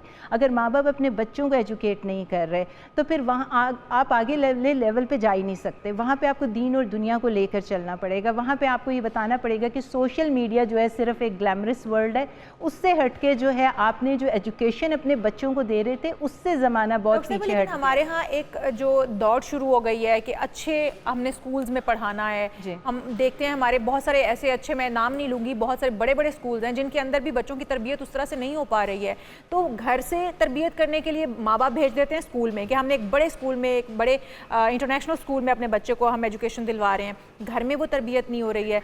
किसकी कहाँ पर किन चीज़ों का फुकदान है कि घर से घर की तरबियत इज़ मस्ट। घर के आप अगर ये कह लेंगे सब्स्टिट्यूट आपका टीचर है, तो एक अच्छा मेंटोर, अगर आपको एक अच्छा टीचर मिल जाए तो वो तो आप लकी हैं इफ़ यू गेट इट। लेकिन माँ बाप की ये मेन तरबियत जो होती है वो घर से स्टार्ट होती है। आपके घर के बच्चों के पास गैजेट्स हैं, आपके घर में जो है I don't want to say that, लेकिन पोर्नोग्राफी है, हर किस्म की फोहश चीज़ें जो देखी जा रही हैं, सेक्सुअल फ्रस्ट्रेशन आसमान तक छू रही है। लोग यहाँ से गाँव से आते हैं शहरों में काम करने के लिए, उसके बाद जब उनको वहाँ पे एक डिफरेंट किस्म के ख़वातीन, डिफरेंट किस्म का माहौल मिलता है, कॉलेजेस में वो जाते हैं और वो देखते हैं कि यहाँ पे एक वायरल कल्चर हुआ हुआ है कि वीडियो लीक हो गई, और ये सारी चीज़ें एक्सेप्टेबल हैं और वो एक्सेप्ट कर रहे हैं और उसके बारे में बात कर रहे हैं, उसको कंडोन किए जा रहे हैं। तो ये सारी चीज़ें घर के माहौल में पहले बच्चों को करने से पहले आपके पेरेंट्स को एजुकेट करना पड़ेगा। एक जनरेशनल गैप भी आ गया हुआ है। कंप्यूटर आपके पिछले वाले जो 10 साल पहले माँ बाप थे वो इस्तेमाल नहीं करते थे, ये फ्रस्ट्रेशन एक्यूमुलेट होती जा रही है। तो जब मेरे पास आते हैं तो मैं वो जनरेशनल गैप को कम करने की कोशिश करती हूँ। बच्चों से पहले मैं ये देखती हूँ कि घर का माहौल कितना सेफ है। अगर सेक्सुअल हरासमेंट हो रही है तो वो भी तो केस बाय केस होता है, वो डिपेंड करता है कि काम पे हो रही है, घर पे हो रही है, सड़क पे हो रही है। तो बच्चे अपने मुलाजमों से भी सेफ नहीं है। बहुत सारे ऐसे वाकयात भी सामने आए हैं कि बच्चे अपने हानसामा से या फिर अपने घर के जो बहुत करीबी मुलाजिम है उससे हरास होते आए हैं, सेक्सुअली हरास किया जाता है उन्हें। जनरल गाइडलाइन मैं जरूर देती हूँ। सॉल्यूशन की तरफ आ जाएं तो स्टेप बाय स्टेप जरा गाइड कर दीजिएगा कि किस किस की जिम्मेदारी बनती है जो उसे निभानी होगी। जिस तरह अभी शाल भी बात कर रही थी कि आप ज्यादा फीसें दे के अच्छे स्कूल में आप बरी जिम्मा नहीं हो सकते, पेरेंट्स उनको अपना काम करना है। तो पेरेंट्स, स्कूलिंग और फिर हुकूमती सतह पे क्या क्या इकदाम होने चाहिए जिससे इस पे कमी लाई जा सके? सबसे पहले तो एक जनरल गाइडलाइन ये होनी चाहिए कि हम शेम नहीं कर सकते जो बंदा अब्यूज्ड हुआ है। सबसे पहले उसका सपोर्ट सिस्टम देखना चाहिए कि घर में सपोर्ट सिस्टम उसका कैसे है। जिसके साथ ये वाक़या हुआ है उसको हम बल्कि कहना शुरू कर देते हैं कि तुम्हारी गलती थी, तुम सर्टन अंदाज में शायद फिर रही थी, या तुम इस टाइम पे बाहर क्यों गई थी, या तुम अपने बहन भाई या किसी सपोर्ट के साथ बाहर क्यों नहीं गई थी। तो ये जो विक्टिम है उसकी सबसे पहले शेमिंग ख़त्म करनी पड़ेगी। उसको एक कॉन्फिडेंस देना पड़ेगा कि they need to come forward, ताकि उस वाक़े की जब आप रिपोर्ट करेंगे तो बाकी लोग कम अज़ कम सेफ़ हो जाए। तो ये तो एक सर्टन हद तक होगा ना, लेकिन जो अंडरलाइंग सुपरविज़न होगी, जिस तरह आप कह रहे हैं कि माँ बाप को जो है वो बताना पड़ेगा अपने बच्चों को कि उनके सर्टन टाइमिंग्स हों, उनके जो आपने हाथ में काउंसलिंग करें, स्मार्ट फ़ोन दिए हुए हैं, सोशल मीडिया दिया हुआ है, उसके ऊपर पूरी नज़र होनी चाहिए, ताकि ये नहीं है कि बच्चे अपनी मर्ज़ी से कुछ भी देख रहे हैं। उनका दिमाग जो होता है इस टाइम पे प्री फ्रंटल कॉर्टेक्स जो होता है वो पूरी चीज़ें एब्जॉर्ब कर रहा होता है। हर बंदा साइकोथेरेपी के लिए नहीं जा सकता, हर बंदा थेरेपिस्ट नहीं बन सकता, हर बंदा जो है बाहर जाना भी एक स्टिग्मा होता है, डॉक्टर को पैसे दे के, थेरेपिस्ट को पैसे दे के। वो सेशंस जो होते हैं ना, लिटरली मैं आपको बता रही हूँ 2 दफ़ा काम करते हैं, 3 दफ़ा बात कर लेंगे, लेकिन अगर आपका दिल में चाहत नहीं है चेंज करने की तो आपकी थेरेपी कोई काम नहीं करेगी। तो डेफिनेटली आप चेंज करना चाहते हैं तो ही आप थेरेपिस्ट के पास होता है कि आपको साइकाइट्रिस्ट के पास जाके डिप्रेशन, एंजाइटी या किसी और चीज़ की दवाइयाँ लेनी है, या आप नॉन स्टॉप थेरेपी करें। इतने तो पैसे नहीं है, सेक्सुअल फ्रस्ट्रेशन भी है, उसके साथ फाइनेंशियल फ्रस्ट्रेशन भी है, तो आप कहाँ से देंगे थेरेपी के पैसे। उसके बाद जब स्कूलों तक आप जाते हैं तो स्कूल का system to A to Z, teacher जो होते हैं वो आपके मेंटोर्स होते हैं, जो आपको आज सिखाएंगे कल आपकी बुनियाद बन रही है। Teacher parent conferences are very must. और ये जो ये आपकी बात ठीक है जो आप बता रही हैं, लेकिन ये जो ज्यादती के वाक़यात हैं ये भी इसी की वजह से ही है। अभी जिस तरह से पाकिस्तान में भी इस तरह की ज़ैनब का वाक़या था और बेशुमार वाक़यात हैं, इंडिया के अंदर भी वाक़या पेश आया था खातून मोमिता के साथ हुआ है, जिस तरह से गैंगरेप हुआ और फिर इंसाफ के लिए डॉक्टरों को सड़कों पर आना पड़ा। तो इस खित्ते के अंदर ये मसला चला आ रहा है जी। उसके अंदर देखिए आप, लैक ऑफ एजुकेशन से चीज़ें स्टार्ट होती है ना। ये कोई अगर कोई बहुत ही मतलब बन गया इंसान साइको और जाके साइकोपैथ है और उसके नार्सिसिस्टिक उसको डिसऑर्डर है कि वो जाके सीरियल किलर ही बन गया है, वरना अच्छे घरों के बच्चे कितनी दूर जाके ये काम करेंगे। ये चीज़ें वहीं पे हो रही होती हैं जहाँ पे जहालत होती है, जहाँ पे घर का माहौल ये होता है। एक बच्चे ने ये देखा है कि मेरा बाप ये कर रहा है, मेरी माँ के साथ बदतमीज़ी हो रही है, उसको मारा जा रहा है, तो घर से ये चीज़ें स्टार्ट हो जाती हैं जो कि एक चाइल्डहुड ट्रॉमा बन जाता है। और जब वो आहिस्ता आहिस्ता आगे जाता है, इसकी बहुत बड़ी दूरी जो है दीन से दूरी है, क्योंकि हमारे दीन में तो ये चीज़ें नहीं थी। दीन के साथ जब आपने प्लस डाल दिया ऊपर सोशल मीडिया का प्रेशर, जहाँ पे एक औरत को सर्टन तरीके से दिखाया जा रहा है एंड पीपल आर, और आदमी ये oh she is asking for it, मतलब उसका एक कपड़े पहन के तस्वीर उतारना, वो कहते हैं वो फॉर ग्रांटेड है कि ये तो चाह ही ये रही है कि ये हमारी अटेंशन चाहती है, हमारी वैलिडेशन चाहती है, तो हम इसको वो ही देंगे। तो एक तरह से वो एक माइंड सेट अप क्रिएट कर देते हैं। टीचर जो पेरेंट की मैं आपको कह रही थी, ये बच्चे आप ड्राइवर के साथ भेज रहे हैं, आप अपने नौकर के साथ छोड़ रहे हैं, आपका ये माँ का जो हमने ये सोचा हुआ है ना कि माँ ने बाहर जाके काम करना, आई वर्क अलॉट, लेकिन जब बच्चे छोटे थे तो मुझे ये था कि मेरी नज़र होती थी कि वो किसके साथ जा रहे हैं, कौन सी गेम पे जा रहे हैं। माँ अपना रोल जो है इसके पीछे हटा नहीं सकती, ताकि आगे आने वाली जनरेशन है वो ठीक हो जाए। जो जनरेशन आपने बढ़ा दी और एक इस किस्म का साइकोपैथ क्रिएट कर दिया, उसके लिए तो फिर आपने लॉ एंड ऑर्डर देखना है ना, क्योंकि अब आप ये नहीं कर सकते कि उसकी बैठ के आप तरबियत करें। आप एक 40 साल के बंदे की जो मोटरसाइकिल पे इस तरह जा रहा है, आप उसको सजा ही दे सकते हैं और विक्टिम को ये बता सकते हैं कि come forward and report it, ताकि बाकी औरतें कम से कम उस एरिया की सेफ हो जाएं और उसके घर में बच्चे सेफ हो जाएं। सब अमूमी तौर पे हमारा जो माशरा जितना ख़राबी और बेरारवी इसमें फैल चुकी है, मैं फिर उसी बात पे जोर दूंगा कि जब तक उन्हें खौफ नहीं होगा कानून और इंसाफ का कि उन्हें कोई पूछने वाला है, तो मेरे ख्याल में ये उन लोगों के लिए है जो ऑलरेडी डिफेक्टेड हो गए हैं। एक आपकी फैक्ट्री से चीज़ें मैन्युफैक्चर भी तो नहीं होनी है, जो मैन्युफैक्चर हो रही हैं, जो बच्चे हो रहे हैं, वो आने वाली पौध को आप ट्रेन कर सकते हैं। जो ऑलरेडी डिफेक्टेड लोग आपने माशरे में छोड़ दें, उनको सख्त से सख्त सज़ा दें, ताकि उनकी आप जो है थेरेपी भी करेंगे, आप जो भी करेंगे वो नहीं काम करेगी आपके लिए, उनको सज़ा ही देनी पड़ेगी। आपको सज़ा पहले अगर हम देखें तो मोटरवे वाक़या भी पेश आया था, जिसमें एक खातून अपने बच्चों के साथ आ रही है, उसके बच्चों के सामने उसका रेप हुआ और जिस तरह से वो बेचारी के साथ किया गया। तो हमारी जो देख लें, फोर्सेस देख लें, उनकी जानिब से जो बयानात सामने आए थे वो ये थे कि इस वक्त में खातून को निकलने की ज़रूरत क्या थी, इस वक्त ट्रैवल करने की ज़रूरत क्या थी। इसमें मैं हमेशा कहती हूँ जी, इसमें मैं हमेशा कहती हूँ 2 चीज़ें देखें। ख़वातीन को भी जो है वो अपना देखना पड़ेगा। वो ये कि अगर ऐसे माशरे में रह रही हैं, we can take things for granted, आपके साथ कोई सिक्योरिटी गार्ड्स नहीं है, ये हमें अपना पार्ट पूरा करना है। हम अपने पार्ट से ये हाथ नहीं छोड़ के चलो ठीक है हम जो मर्जी जहाँ मर्जी चले जाएं, अपने भाई के साथ जाएं अगर कहीं कोई रश है। अभी हम इतने एडवांस नहीं हुए, अभी भी हमारे पास वो सिक्योरिटी लॉ एंड ऑर्डर नहीं है, we are still living here. तो हम इसको किसी और कंट्री के साथ, वहाँ पर भी ऐसे वाक़यात होते हैं, सारी दुनिया में होते हैं। आपने जो अपना पार्ट करना है वो पूरा कीजिए, आप अपने आप को तहफ़्फ़ुज़ के साथ जहाँ पे जाना है जाएं, जाएं, लेकिन इस केस में तो कोई तहफ़्फ़ुज़ वाली बात ही नहीं थी। यहाँ पे तो वो हेड टू टो बुरके में थी, यहाँ तो एक ऐसा बंदा था जिसको सज़ा देंगे। देखिए, एक है ना अब्यूज़र है, और एक जो है ये सारी जो आपके क्रिमिनल केसेस हैं उनको आप सख्त वहाँ पे लॉ एंड ऑर्डर आएगा, वो आप किसी को एक बनाएंगे एग्जाम्पल, बाकी जगह पे लोग ज़रा हाथ जो है वो कहेंगे नहीं जी, we have to be careful. बहुत शुक्रिया। आने वाली जनरेशन को आप सीधा करें with education. Thank you so much. Doctor Shabana Mufti साहब हमारे साथ मौजूद थी, और उम्मीद करते हैं कि ये जो रवैये हैं इसमें तब्दीली लाना बहुत ज़रूरी है। एक जनरेशन तो कहा जाए ख़राब हो चुकी, आने वाली जनरेशन को कम से कम बचाने के लिए ज़िम्मेदारी का मुजाहरा करना होगा। सबसे पहली जिम्मेदारी पेरेंट्स की बनती है। बिल्कुल जी, पेरेंट्स से आप वो अपने घर से अपने बच्चों की तरबियत शुरू करें, उन्हें समझाएं और बताएं कि औरत का मकाम क्या है, मर्द का की जिम्मेदारियां क्या हैं, और किस तरीके से सोसाइटी में उन्होंने मूव करना है, किस तरह से इन तमाम चीज़ों को लेकर चलें। तो यकीनी तौर पर बहुत सारी चीज़ें जो हम यहीं पर कंट्रोल कर लेंगे, ताकि आने वाले हमारे जो बच्चे हैं, हमारी नस्लें हैं, वो ख़राब होने से बच जाएं। हम यहाँ पर एक शॉर्ट ब्रेक लेते हैं, ब्रेक के बाद हाजिर होते हैं। कहीं में जाएगा। Stay with us। जी जनाब, तो कुछ बात हो जाए। मौसम की बारिशें भरपूर तरीके से जारी हैं, और जिन खदशात का इजहार किया जा रहा था, अब दरियाओं में कुछ तुगयानी का भी खदशा पैदा हो चुका है, और इसके लिए हिफाजती इकदाम भी किए जा रहे हैं, क्योंकि हमारा जो पड़ोसी है उसे इस मौसम में ख़ास तौर पे मोहब्बत जागती है, और वो बग़ैर पूछे बग़ैर बताए पानी भी छोड़ देते हैं। हर बार की तरह दरियाओं में पानी छोड़ने से कई इलाकों में सैलाबी सूरत हाल भी इस वक्त पैदा हो चुकी है। ख़ास तौर पर दरिया सिंध से मुल्का राजनपुर के मुतादिद मुआवजात में सैलाबी पानी इस वक्त जमा हो चुका है। बिल्कुल ऐसी है, घरों के साथ साथ कपास है, तिल है, और इस तरह की बहुत सारी तैयार फसलें हैं जिनको नुकसान पहुंच रहा है, और ये तमाम तर सूरत हाल जो है वो हम जानेंगे। हमारे साथ हमारे मुख्तलिफ इलाकों में मौजूद हैं नुमाइंदगान, उनकी तरफ हम चलते हैं। सबसे पहले हम रुक करेंगे दरिया चनाब का। फयाज अहमद फैजी हमारे साथ मौजूद हैं। फयाज, आप बताइएगा क्या सूरत हाल देख रहे हैं? चनाब इस वक्त भर चुका है पानी से, सैलाबी सूरत हाल तो नहीं दरपेश? जी बिल्कुल, इस वक्त मैं दरियाए चनाब पर चनाब नगर के मकाम पर मौजूद हूँ। मैं आपको बताता चलूँ कि इस वक्त दरियाए चनाब में चनाब नगर के मकाम से 30,000 क्यूसेक पानी का जो रेला है वो गुजर रहा है। अगर मैं बात करूँ हेड मराला की, तो हेड मराला से 40,000 क्यूसेक का जो रेला है वो दरियाए चनाब में चनाब नगर के मकाम की तरफ बढ़ रहा है। इसी तरह हेड कादराबाद से 36,000 क्यूसेक पानी का जो रेला है वो दरियाए चनाब में चनाब नगर के मकाम की तरफ बढ़ रहा है।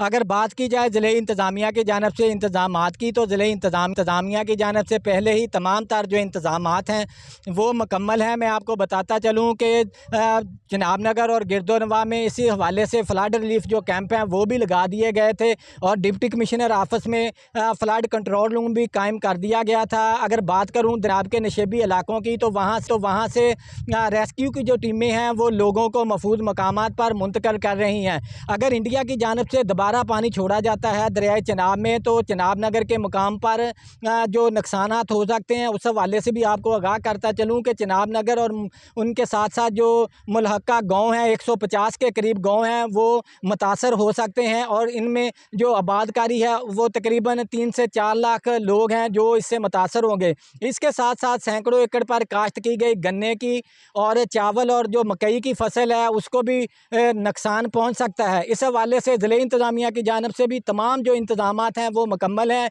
इसी तरह अगर बात करूं महकमा मौसमियात की, तो महकमा मौसमियात का भी यही कहना है कि मानसून बारिशों का ये जो स्पेल है अगले चंद रोज़ तक इसी तरह जारी रहेगा, जिसकी वजह से दरियाए चिनाब में पानी की जो सतह है बुलंद हो सकती है। तो तैयारियां भरपूर की गई हैं, फयाज अहमद फैजी में बता रहे थे, लेकिन खदशा इस बात का अगर और पानी छोड़ा गया तो फिर उससे नुकसान बढ़ सकता है। मुख्तलिफ जो दरिया हैं उनकी सूरत हाल से आपको आगाह कर रहे हैं, और मेट ऑफिस में इस वक्त हमारे नुमाइंदे मौजूद है राना वहीद, उनसे भी सूरत हाल जान लेते हैं। राना वहीद, क्या कहना है महकमा मौसमियात का, क्या डिटेल्स शेयर हो रही हैं मेट ऑफिस में, कितने खदशात हैं दरिया रावी में सैलाब के?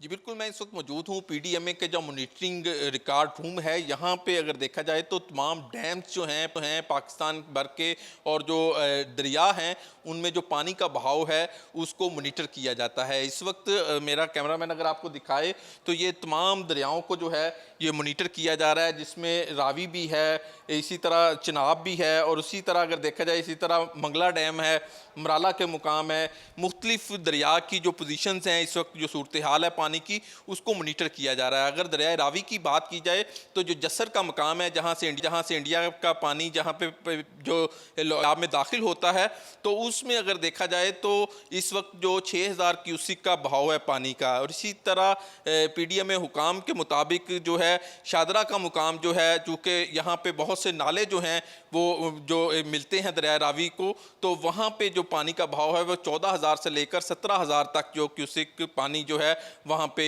जो मॉनिटर किया जा रहा है।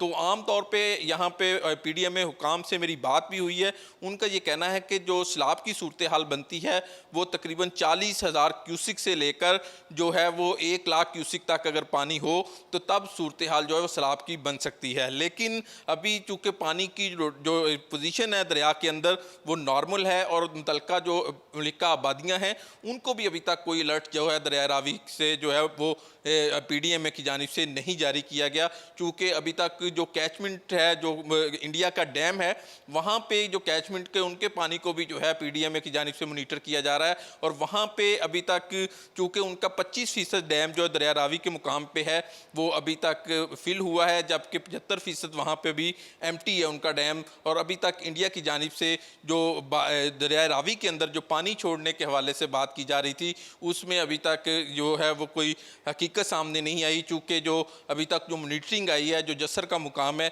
वहाँ पे 6,000 क्यूसिक का भाव है जो कि नॉर्मल है। आमतौर जो मानसून में आमतौर पर दरियाओं के अंदर जो पानी है बारिशी पानी, चूँकि बहुत से नाले जो हैं वो दरिया रावी से मिलते हैं, बहुत सी आबादियाँ जो है मुलिका है दरिया रावी से, तो बारिशी पानी जो है वो दरिया के अंदर आता है और जिसके बाद जो है शादरा और जसर के मुकाम के ऊपर अगर देखा जाए तो शादरा पे जो है इस वक्त 14,000 से लेकर 17,000 क्यूसिक का पानी का, और ये एक रूटीन है और नॉर्मल है। जी राना वहीद, इस हवाले से हमें जिस तरह से अपडेट कर रहे थे कि आने वाले दिनों में अगर बारिशें भी क्योंकि ज़्यादा होने की उम्मीद है और फिर अगर भारत की जानिब से पानी छोड़ा जाता है तो सूरत हाल जो है वो मज़ीद कशीदा हो सकती है, सैलाब जो है वो आने के खदशात मौजूद हैं। हम रुझान का रुख करते हैं, रुझान में भी कोई ऐसी सूरत हाल है? हम जानते हैं हमारे नुमाइंदे वहाँ पर मौजूद हैं, बताइएगा रुझान में आप क्या देख रहे हैं, किस तरह से वहाँ पर लोगों को सेफ मकामात तक पहुँचा दिया गया है और क्या सैलाबी रेला किस स्पीड से आ रहा है?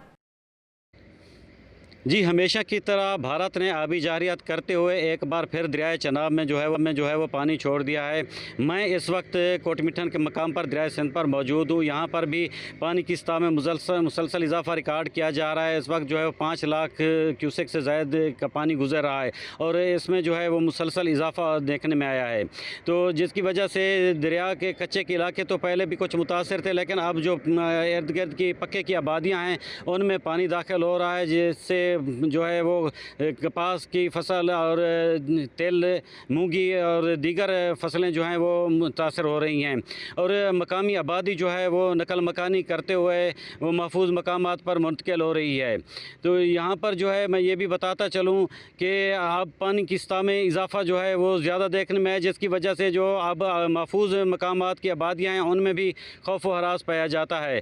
तो मकामी लोगों ने जो है वो हुकूमत से मुतालबा किया है कि भारत को सेंतास मुआहदे का जो है पाबंद किया जाए और उसकी इस जो आबी जारियत जवाब दिया जाए। जी बहुत शुक्रिया। हमारे नुमाइंदे बता रहे थे मुख्तलिफ दरियाओं में क्या सूरत हाल है, हिफाजती इंतजाम किए जा रहे हैं, लेकिन अब डर इस बात का है, खदशा इस बात का है कि कहीं भारत और पानी ना छोड़ दे। हर साल ये मामला होता है और डैम ना होने की वजह से या डैम कम होने की वजह से हमें हर साल इस चैलेंज का सामना और फिर हम शिकवा करना होते हैं कि हमारे पेशगी इतला दिए बिना हमारे भारत ने पानी जो है वो हमारे दरियाओं में छोड़ दिया। तो मेरे ख्याल में हमें खुद भी कुछ इकदाम कर लेने चाहिए ताकि हम इस मुश्किल से बच सकें।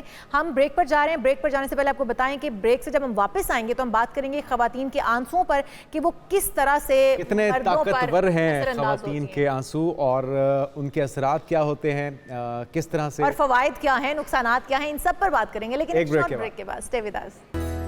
एक बार फिर से आपको प्रोग्राम में खुश आमदीद कहेंगे और जिस ब्रेक पर जाने से पहले मैंने आपको बताया था कि हमारा टॉपिक होगा कि जो आंसू हैं ख़वातीन के वो मर्दों के गुस्से पर किस तरह से असरअंदाज होते हैं और गुस्सा किस तरह से कम हो जाता है और कभी कभी ये ब्लैकमेलिंग की सूरत हाल भी इख्तियार कर जाते हैं। ये मैं कहने वाला था, चल अच्छा आपने खुद ही कह दिया, लेकिन इसके बावजूद ये तो खैर हंसी मजाक की बात है। एक तहकीक भी हुई है नाजरीन और उसमें कुछ हैरत अंगेज़ तजुर्बा भी किया गया है। कुछ मर्दों को ख़वातीन के आंसुओं को सुंघाया गया है और उसके बाद ये देखा गया है, पहले उनको मर्दों को गुस्सा चढ़ाया गया किसी बात से, कुछ ऐसी गेम्स उनको दी गई हैं और फिर देखा गया कि ख़वातीन के आंसू सुंघाने के बाद वाकई में एक अक्सरियत यानी कि 3% ऐसे मर्द थे जारहियत में कमी आ गई थी जिनके गुस्से में कमी आ गई थी।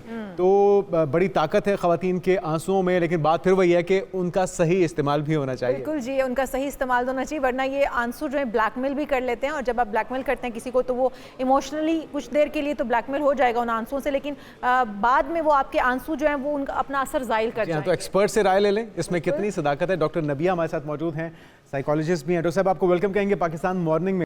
क्या वाकई में ये जो तहकीक है आप इसे इत्तेफाक करेंगी कि ख़वातीन के आंसुओं में इतनी ताकत है, या ऐसे उसमें खुलिये पाए जाते हैं, ऐसे उसमें एलिमेंट्स पाए जाते हैं जिससे मर्दों के गुस्से को ठंडा किया जा सकता है? सबसे पहले तो बहुत शुक्रिया कि आपने इनवाइट किया, और दूसरी बात ये कि ख़वातीन के आंसुओं में वाकई बड़ी ताकत है, और ख़वातीन का ये हथियार हैं। बेसिकली आंसू जो है वो एक खातून का हथियार है। हर बंदे के पास कोई ना कोई अपनी सेफ्टी सिक्योरिटी के लिए चीज़ होती है। शर्त यह है कि वो मगरमच्छ के आंसू ना हो। अच्छा, कुछ ख़वातीन होती हैं जो इस तरह से भी रिएक्ट करती हैं, इमोशनल ब्लैकमेलिंग पर भी आती हैं, लेकिन एक खातून जो है ना उसके आंसू निकलते ही तब है जब वो दिली तौर पे बड़ा तकलीफ़ महसूस कर रही होती है। देखिए, किसी के साथ भी आपकी एसोसिएशन हो जाना, मोहब्बत हो जाना फितरी सा अमल है। मतलब नेचुरल है कि आपको कोई पसंद आ जाए, और ख़ास तौर पे हमारे पाकिस्तानी जो ख़वातीन हैं वो शादी के बाद ज़्यादातर उनका कंसंट्रेशन अपने शौहरों पे होता है। उनके जो भी उनकी ज़िंदगी का दारुल मदार शौहर होता है। हाँ बिल्कुल, उनके जो बिहेवियर्स होते हैं ना वो उस पर काम कर रही होती हैं, उनके बिहेवियर से उनकी लाइफ चल रही होती है बीवियों की। अब वो जो बिहेवियर है ना वो डिपेंड करता है कि वो आंसुओं का बाइस बनता है या खुशी का बाइस बनता है। तो जब आंसू निकलते हैं ना औरत के, तो ये वाकई तहकीक बिल्कुल जो है वो एग्जैक्ट है कि एक मर्द को पिघलाने के लिए औरत के आंसू जो है वो बड़ी अहम किरदार अदा करते हैं। डॉक्टर साहब, ये पॉजिटिव भी हथियार हो सकता है, बजाय इसके कि आप अपने शौहर पे गुस्सा हों, भड़कें या चिल्ला के अपनी बात मनवाएं, आप धीमे लहजे में, या अगर वाकई में ज़रूरत है तो आंसू का इस्तेमाल कर लीजिए। ये बेहतर। अच्छा देखिए, आंसुओं का इस्तेमाल करती हैं ख़वातीन जब शौहर की तरफ से कोई ऐसा रिएक्शन आता है, कोई लड़ाई झगड़ा, कोई ऐसे मामलात होते हैं तो ऐसा होता है, लेकिन बहुत से मर्द ऐसे भी हैं जिन पे आंसुओं का कोई असर नहीं होता। अच्छा, यहाँ पर मैं थोड़ा सा आपको काटना चाहूँगी कि जैसे आपने कहा कि कुछ मर्द ऐसे भी होते हैं जिन पर आंसुओं का असर नहीं होता। आपकी कुछ अर्सा पहले, कुछ टाइम पहले, कुछ चंद दिन पहले आपकी एक स्टेटमेंट भी बड़ी वायरल हो रही थी कि अगर ख़वातीन को मर्दों को लुभाने के लिए या अपने शौहर को अपनी तरफ माइल करने के लिए, कायल करने के लिए तवाइफ भी बनना पड़े, तो बहुत सख्त अल्फाज है वैसे तो वो भी बन जाना चाहिए। तो एक तरफ आप कह रही हैं कि मर्द जो है वो समटाइम उनके ऊपर आंसुओं का असर नहीं होता, तो ये तवाइफ बनने वाला मशवरा जो है ये थोड़ा सा।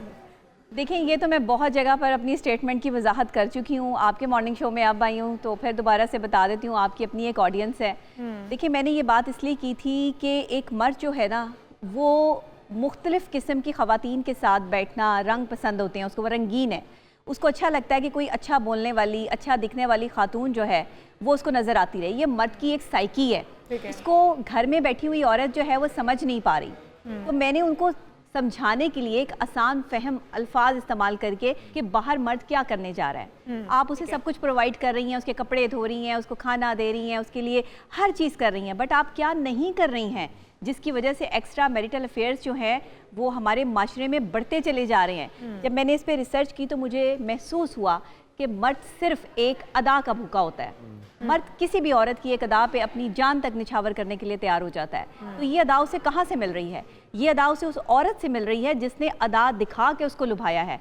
तो क्यों ना जो घर में बैठी औरत है वो उसके लिए तैयार हो, यानी कि बनाओ सिंगार का, बनाओ सिंगार करे। जी, बनाओ सिंगार के साथ मैंने इसको जो है वो रिलेट किया। मैंने हरगिज ये नहीं, सोशल मीडिया पे फिर आपको पता है कि बात का बतंगड़ बनाने में सोशल मीडिया तो कुछ भी जो है वो सोशा छोड़ देता है, और सोशल मीडिया पे डॉक्टर साहब, जब मर्द बाहर जब जाता है तो वो रंगीनी पसंद करता है, घर पे आता है तो उसे वही चीज़ चाहिए होती है, लेकिन वो जहाँ पर हम आंसुओं की बात करें तो वो औरत के आंसुओं से भी मान जाता है। बाहर अगर वो रंगीनी से मानता है तो घर पे तो वो आंसुओं से भी कायल हो जाता है। बिल्कुल कायल हो जाता है मर्द। मैं हमेशा से कहती हूँ कि मर्द इतने सख्त नहीं होते जितना उन्हें समझा जाता है कि मर्द हमेशा बेवफा है, मर्द ही हमेशा ऐसे करते हैं, बेहिस भी है, और पता नहीं क्या क्या, मतलब जो भी तमगे हैं वो सारे मर्दों की तरफ जो है वो आ जाते हैं।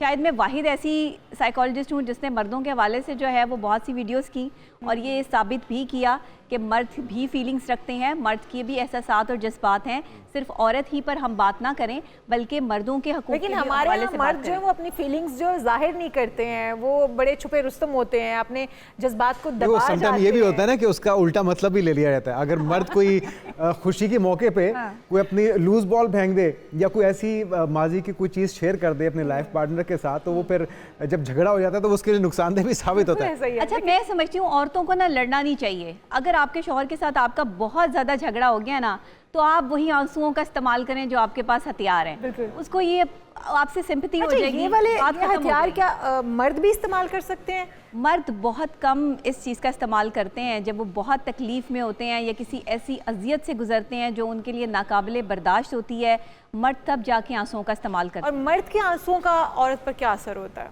मर्द के आंसुओं कोई का मर्द शर्मिंदगी में, तकलीफ में जो वो कर गुजरा है, उसको ओवरकम करने के लिए अपने आंसुओं से उसका इजहार कर रहा है कि मैं कितनी तकलीफ में हूँ, तो वो तकलीफ क्या औरत समझ पाती है और उसके आंसुओं का क्या असर लेती है? देखिए, मर्द को तो हमेशा से वो बेचारा रो भी रहा होगा तो औरतें यही कहेंगी कि ये ड्रामा कर रहे हैं। तो वो मतलब मर्द उनकी हर हाल में साइकिल ड्रामेबाज है। ये एक अमूमी तौर पे ये भी तासुर है ना कि मर्द रोता नहीं है, उसको तकलीफ नहीं होती, या अगर वो रोएगा भी सही तो वो उसका इजहार सबके सामने नहीं करेगा। मर्द रोता नहीं है, मर्द गुस्से में अपना जो है वो फ्रस्ट्रेशन निकाल देता है। ये आपके जो आंसू होते हैं ना, बेसिकली आपकी एंजाइटी को जो है वो बाहर निकालते हैं। ये आंसू जो है वो अगर ना हो तो इंसान अंदर से इतना तकलीफ में आ जाए कि वो शायद कभी हल्का ना हो पाए। रो लेना चाहिए कभी। हाँ, रो लेना चाहिए खवातीन को, अक्सर जब एंजाइटी बढ़ जाए, डिप्रेशन बढ़ जाए। आपस में जो भी आपके दिल में है, समटाइम ये होता है कि डिप्रेशन का बायस भी बन जाता है, एंजाइटी का बायस भी बन जाता है। उसकी एक बड़ी वजह ये होती है कि आपस में कम्युनिकेशन गैप पैदा हो जाता है। जो भी दिल में होता है उसको दिल में रखते रखते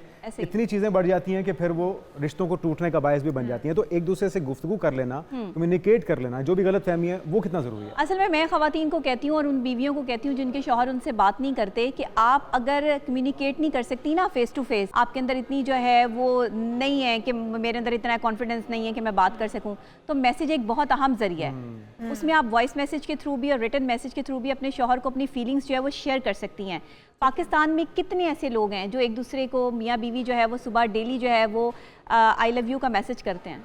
आई लव यू ना करें तो गुड मॉर्निंग का ही कर दें। चलें, गुड मॉर्निंग का ही कर दें, लेकिन अगर जो है वो मैं आपसे मोहब्बत करता हूँ या करती हूँ, ये जुमला इतना इम्पोर्टेंट है साइकोलॉजिकली पॉइंट ऑफ व्यू से हमारी लाइफ में कि इसको हमने बिल्कुल निगलेक्ट कर दिया है। अच्छा, बाहर जाके हम ये भी हो जाता है आपस में। डॉक्टर साहब ये भी हो जाता है कि अब मोहब्बत का इजहार लाइफ पार्टनर में से कोई एक कर रहा है तो दूसरे को समझ आ जाते कोई ना कोई पैसों का, मतलब जाहिर बीवी अगर कर रही है तो बीवी जब मोहब्बत का इजहार करते शौहर समझ जाता है कोई ना कोई डिमांड है, मतलब जाहिर है कुछ मांगेगी अब बीवी, तो इस तरह से भी ले लिया जाता है ना मोहब्बत का ज्यादा इजहार। हमारे शौहर इस तरह से करते हैं वो अच्छा नहीं करते, उन्हें ऐसा नहीं करना चाहिए कि अगर आपकी बीवी जो है वो किसी भी वक्त आपके साथ एसोसिएट होने की कोशिश कर रही है, आपसे बात करने की कोशिश कर रही है, उसे मौका दें। उसे मौका दें कि वो अपनी फीलिंग्स जो है वो आपके साथ शेयर कर सके।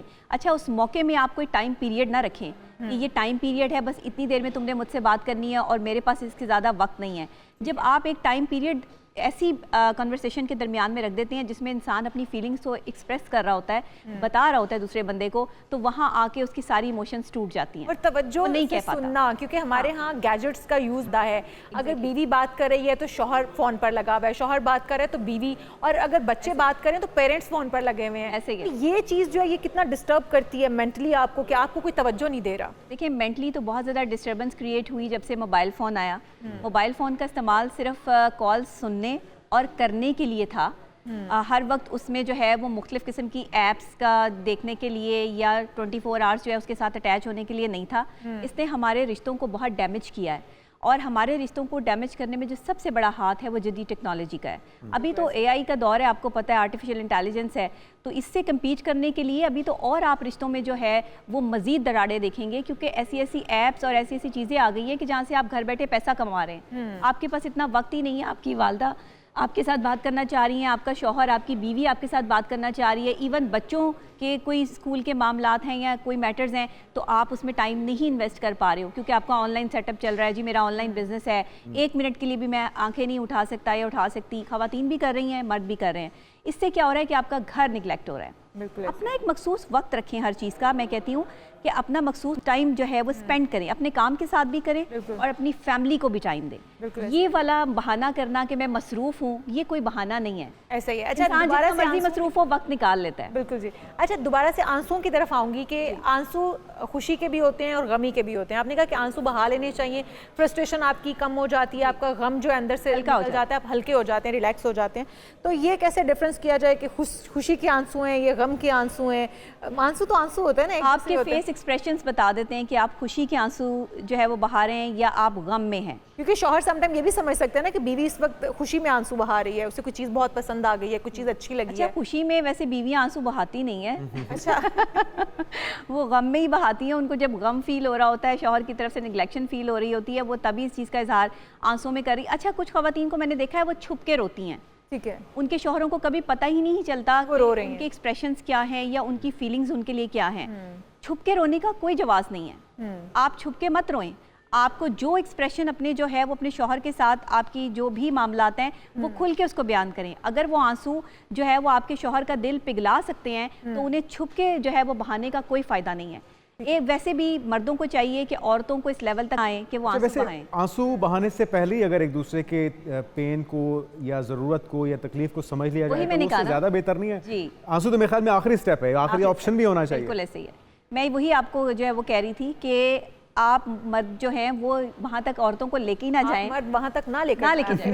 यही फॉर्मूला डॉक्टर साहब खवातीन पे भी तो लागू होना चाहिए ना कि वो मर्दों को उस हद तक ना लेके जाएं वो बेचारे आंसू कि उनकी जिंदगी। हमारे रिश्ते इस नहज तक पहुँचते क्यों हैं? ये एक बहुत बड़ा क्वेश्चन मार्क होता है कि रिश्ते जो हैं वो हम ठीक लेकर चल रहे हैं। हम लड़की भी कहती है कि मेरी तरफ से सब कुछ ठीक है, लड़का कहता है मेरी तरफ से सब कुछ। तो फिर खराबी कहाँ पैदा हो रही है? खराबी कहाँ पैदा हो जाती है? खराबी पैदा हो रही है जब कोई मान नहीं रहा कि गलती कहाँ हो रही है। तो कौन मनाएगा इनको? अब ये तो आपको जो है वो दोनों को बैठ के, जो भी मियाँ बीवी जो आपस में लड़ाई करते हैं, झगड़ा करते हैं, उन्हें बैठ के देखना होगा कि झगड़े की वजह क्या है। बिल्कुल ऐसे ही है। आखिर क्या ऐसी चीज़ है? औरत का टाइम मांगना, औरत का मुतालबा करना कि शौहर जो है वो घर में रहे, ये बिल्कुल गलत नहीं है। ये इसमें जो है वो शौहरों को उनका साथ देना चाहिए। अगर वो नहीं दे रहे तो वो गलत है। इस्लामी पॉइंट ऑफ व्यू से भी हम देखें तो सुन्नत रसूल भी ये है कि अपनी बीवी को वक्त दो, उसको अहमियत दो, उसके साथ छोटे छोटे इस्लाम में तो बड़ी खूबसूरत बातें की गई हैं कि मियाँ बीवी एक दूसरे के साथ जो है वो अच्छा टाइम स्पेंड करें। हाथ से निवाला भी खिलाया गया है। अपने हाथ से निवाला खिलाएं, खाना खिलाएं, प्यार की निगाह से एक दूसरे को जो है वो देखें। मेरा एक जुमला और बहुत वायरल है इस टाइम कि मियाँ बीवी जब एक दूसरे को प्यार की निगाह से देखते हैं तो फरिश्ते मुस्कुराते हैं। बिल्कुल ऐसे ही है। तो जो अर्श तक बात जाती है, पहला रिश्ता जो दुनिया में बना वो मियाँ बीवी का रिश्ता था। इसमें तो दरार आनी नहीं चाहिए थी, इसमें तो तकलीफात होनी नहीं चाहिए थी। और इसका अंदाजा इससे भी लगाया जा सकता है कि शयातीन जब हस्बैंड और वाइफ के दरमियान में लड़ाई करवाते हैं तो उस पर सबसे ज़्यादा शाबाश मिलती है उनको कि तुमने ये जो काम किया है ये बहुत कमाल काम किया है। तो इसी तरह से अगर एक दूसरे में इत्तेफाक होगा या प्यार मोहब्बत होगी तो दुनिया का बदतरीन अमल है मियाँ बीवी को लड़वाना। ये जो कोई थर्ड पार्टी ये काम करती है, कोई घर में से उठ के, कोई बाहर से किसी का जो है वो हाथ होता है, आपके दोस्तों का, आपके रिश्तेदारों का, अहबाब का, ये जो हाथ होता है मियाँ बीवी को लड़वाने में। और बीवी के आंसू जो है वो उस वक्त निकलते हैं जब शौहर का एटीट्यूड लेवल उसके साथ ठीक नहीं होता। शौहर के आंसू तब आते हैं जब बीवी का एटीट्यूड लेवल उसके साथ ठीक नहीं होता। दोनों ही जब बदतमीजी पर उतर आते हैं, जुबान दराजी होती है, जुमलों का तबादला होता है। ये डॉक्टर साहब ये बड़ी इंपॉर्टेंट बात है क्योंकि बड़ी तकलीफ देता है। मौलाना तारिक जमील साहब हैं, वो अपना अक्सर ये वाकया बयान करते हैं कि एक शख्स को मैंने एक तावीज़ का कहा कि जी तुम्हारे दरमियान में जो झगड़ा होता है, उसने कहा कि हमारा हस्बैंड वाइफ का झगड़ा बहुत होता है, उसने कहा कि ये तावीज़ मैं तुम्हें दे रहा हूँ, जिस वक्त भी लड़ाई हो तुम्हारी जो बेगम है वो अपने मुंह में रख ले। तो वो बेसिकली खाली पर्ची थी, तो वो मकसद ये था कि उसकी जुबान को किसी तरीके से बंद कर दिया जाए। एक बंदा अगर बोल रहा है ना तो दूसरा बंदा खामोशी इख्तियार करे, अपनी जगह बदल लें। मैं कहती हूँ 35 सेकंड्स होते हैं आपके पास गुस्से को नॉर्मल करने के लिए। ये 35 सेकंड्स अगर आपने कंट्रोल कर लिया अपना गुस्सा साइकोलॉजिकल पॉइंट ऑफ व्यू से, तो आप दुनिया के उन इंसानों में आपका शुमार होना शुरू हो जाएगा जिन्हें अपने गुस्से पर, कंट्रोल पर अबूर हासिल है। बिल्कुल ठीक है। और अगर आपको जो लगता है कि ऐसा नहीं है तो आप ऐसा नहीं कर सकते। वो 35 सेकंड ही गुस्से का बाइस बनेंगे और वही जो है उसको कुछ देर का सब्र या अपने गुस्से को कंट्रोल करना है, वो आपके रिलेशन को बचाने का बाइस बन सकता है, उसको मजीद खूबसूरत बनाने का बाइस बन सकता है। डॉक्टर जी आपका बहुत शुक्रिया। Thank you. तो अभी आखिर में कुछ बात हो जाए मौला जट की, जिसकी एंट्री होने वाली है भारत में। बिल्कुल, पाकिस्तान की सुपरहिट फिल्म है ये, भारत में धूम मचाने को तैयार है। और जिस तरह से हम बात कर रहे हैं कि ये फवाद खान की ब्लॉकबस्टर पाकिस्तानी फिल्मों में है और तो इसके बारे में बिल्कुल। क्या और आइंदा माह भारतीय सिनेमाघरों में इसकी रिलीज होने जा रही है। भारतीय एंटरटेनमेंट वेबसाइट की रिपोर्ट में यह दावा भी किया जा रहा है कि फिल्म 20 सितंबर को सिनेमाघरों में पेश की जाएगी। The legend of Maula Jatt के दीगर मरकजी किरदारों में माहिरा खान और हमजा अली अब्बासी भी शामिल हैं। रिपोर्ट के मुताबिक लेजेंड ऑफ मौला जट को भारत में मुमकिन तौर पर जी स्टूडियोज में रिलीज किया जा रहा है और पाकिस्तान दुश्मन इंतहा पसंद पाकिस्तानी फिल्म लेजेंड मौला जट को भारत में रिलीज होने देने की धमकी दे चुके हैं। बिल्कुल, और उम्मीद करते हैं कि वहाँ भी ये कामयाबी आएगी और जिस तरह से यहाँ पजीराई मिली भारतीय फिल्म इंडस्ट्री और वहाँ के शायकीन भी इसे पसंद करेंगे। तो आज का पाकिस्तान मॉर्निंग इख्तिताम को पहुँचते आपसे मुलाकात होगी कल। अपना बहुत ख्याल रखिएगा। तब तक के लिए इजाजत दीजिए। अल्लाह हाफ़िज़।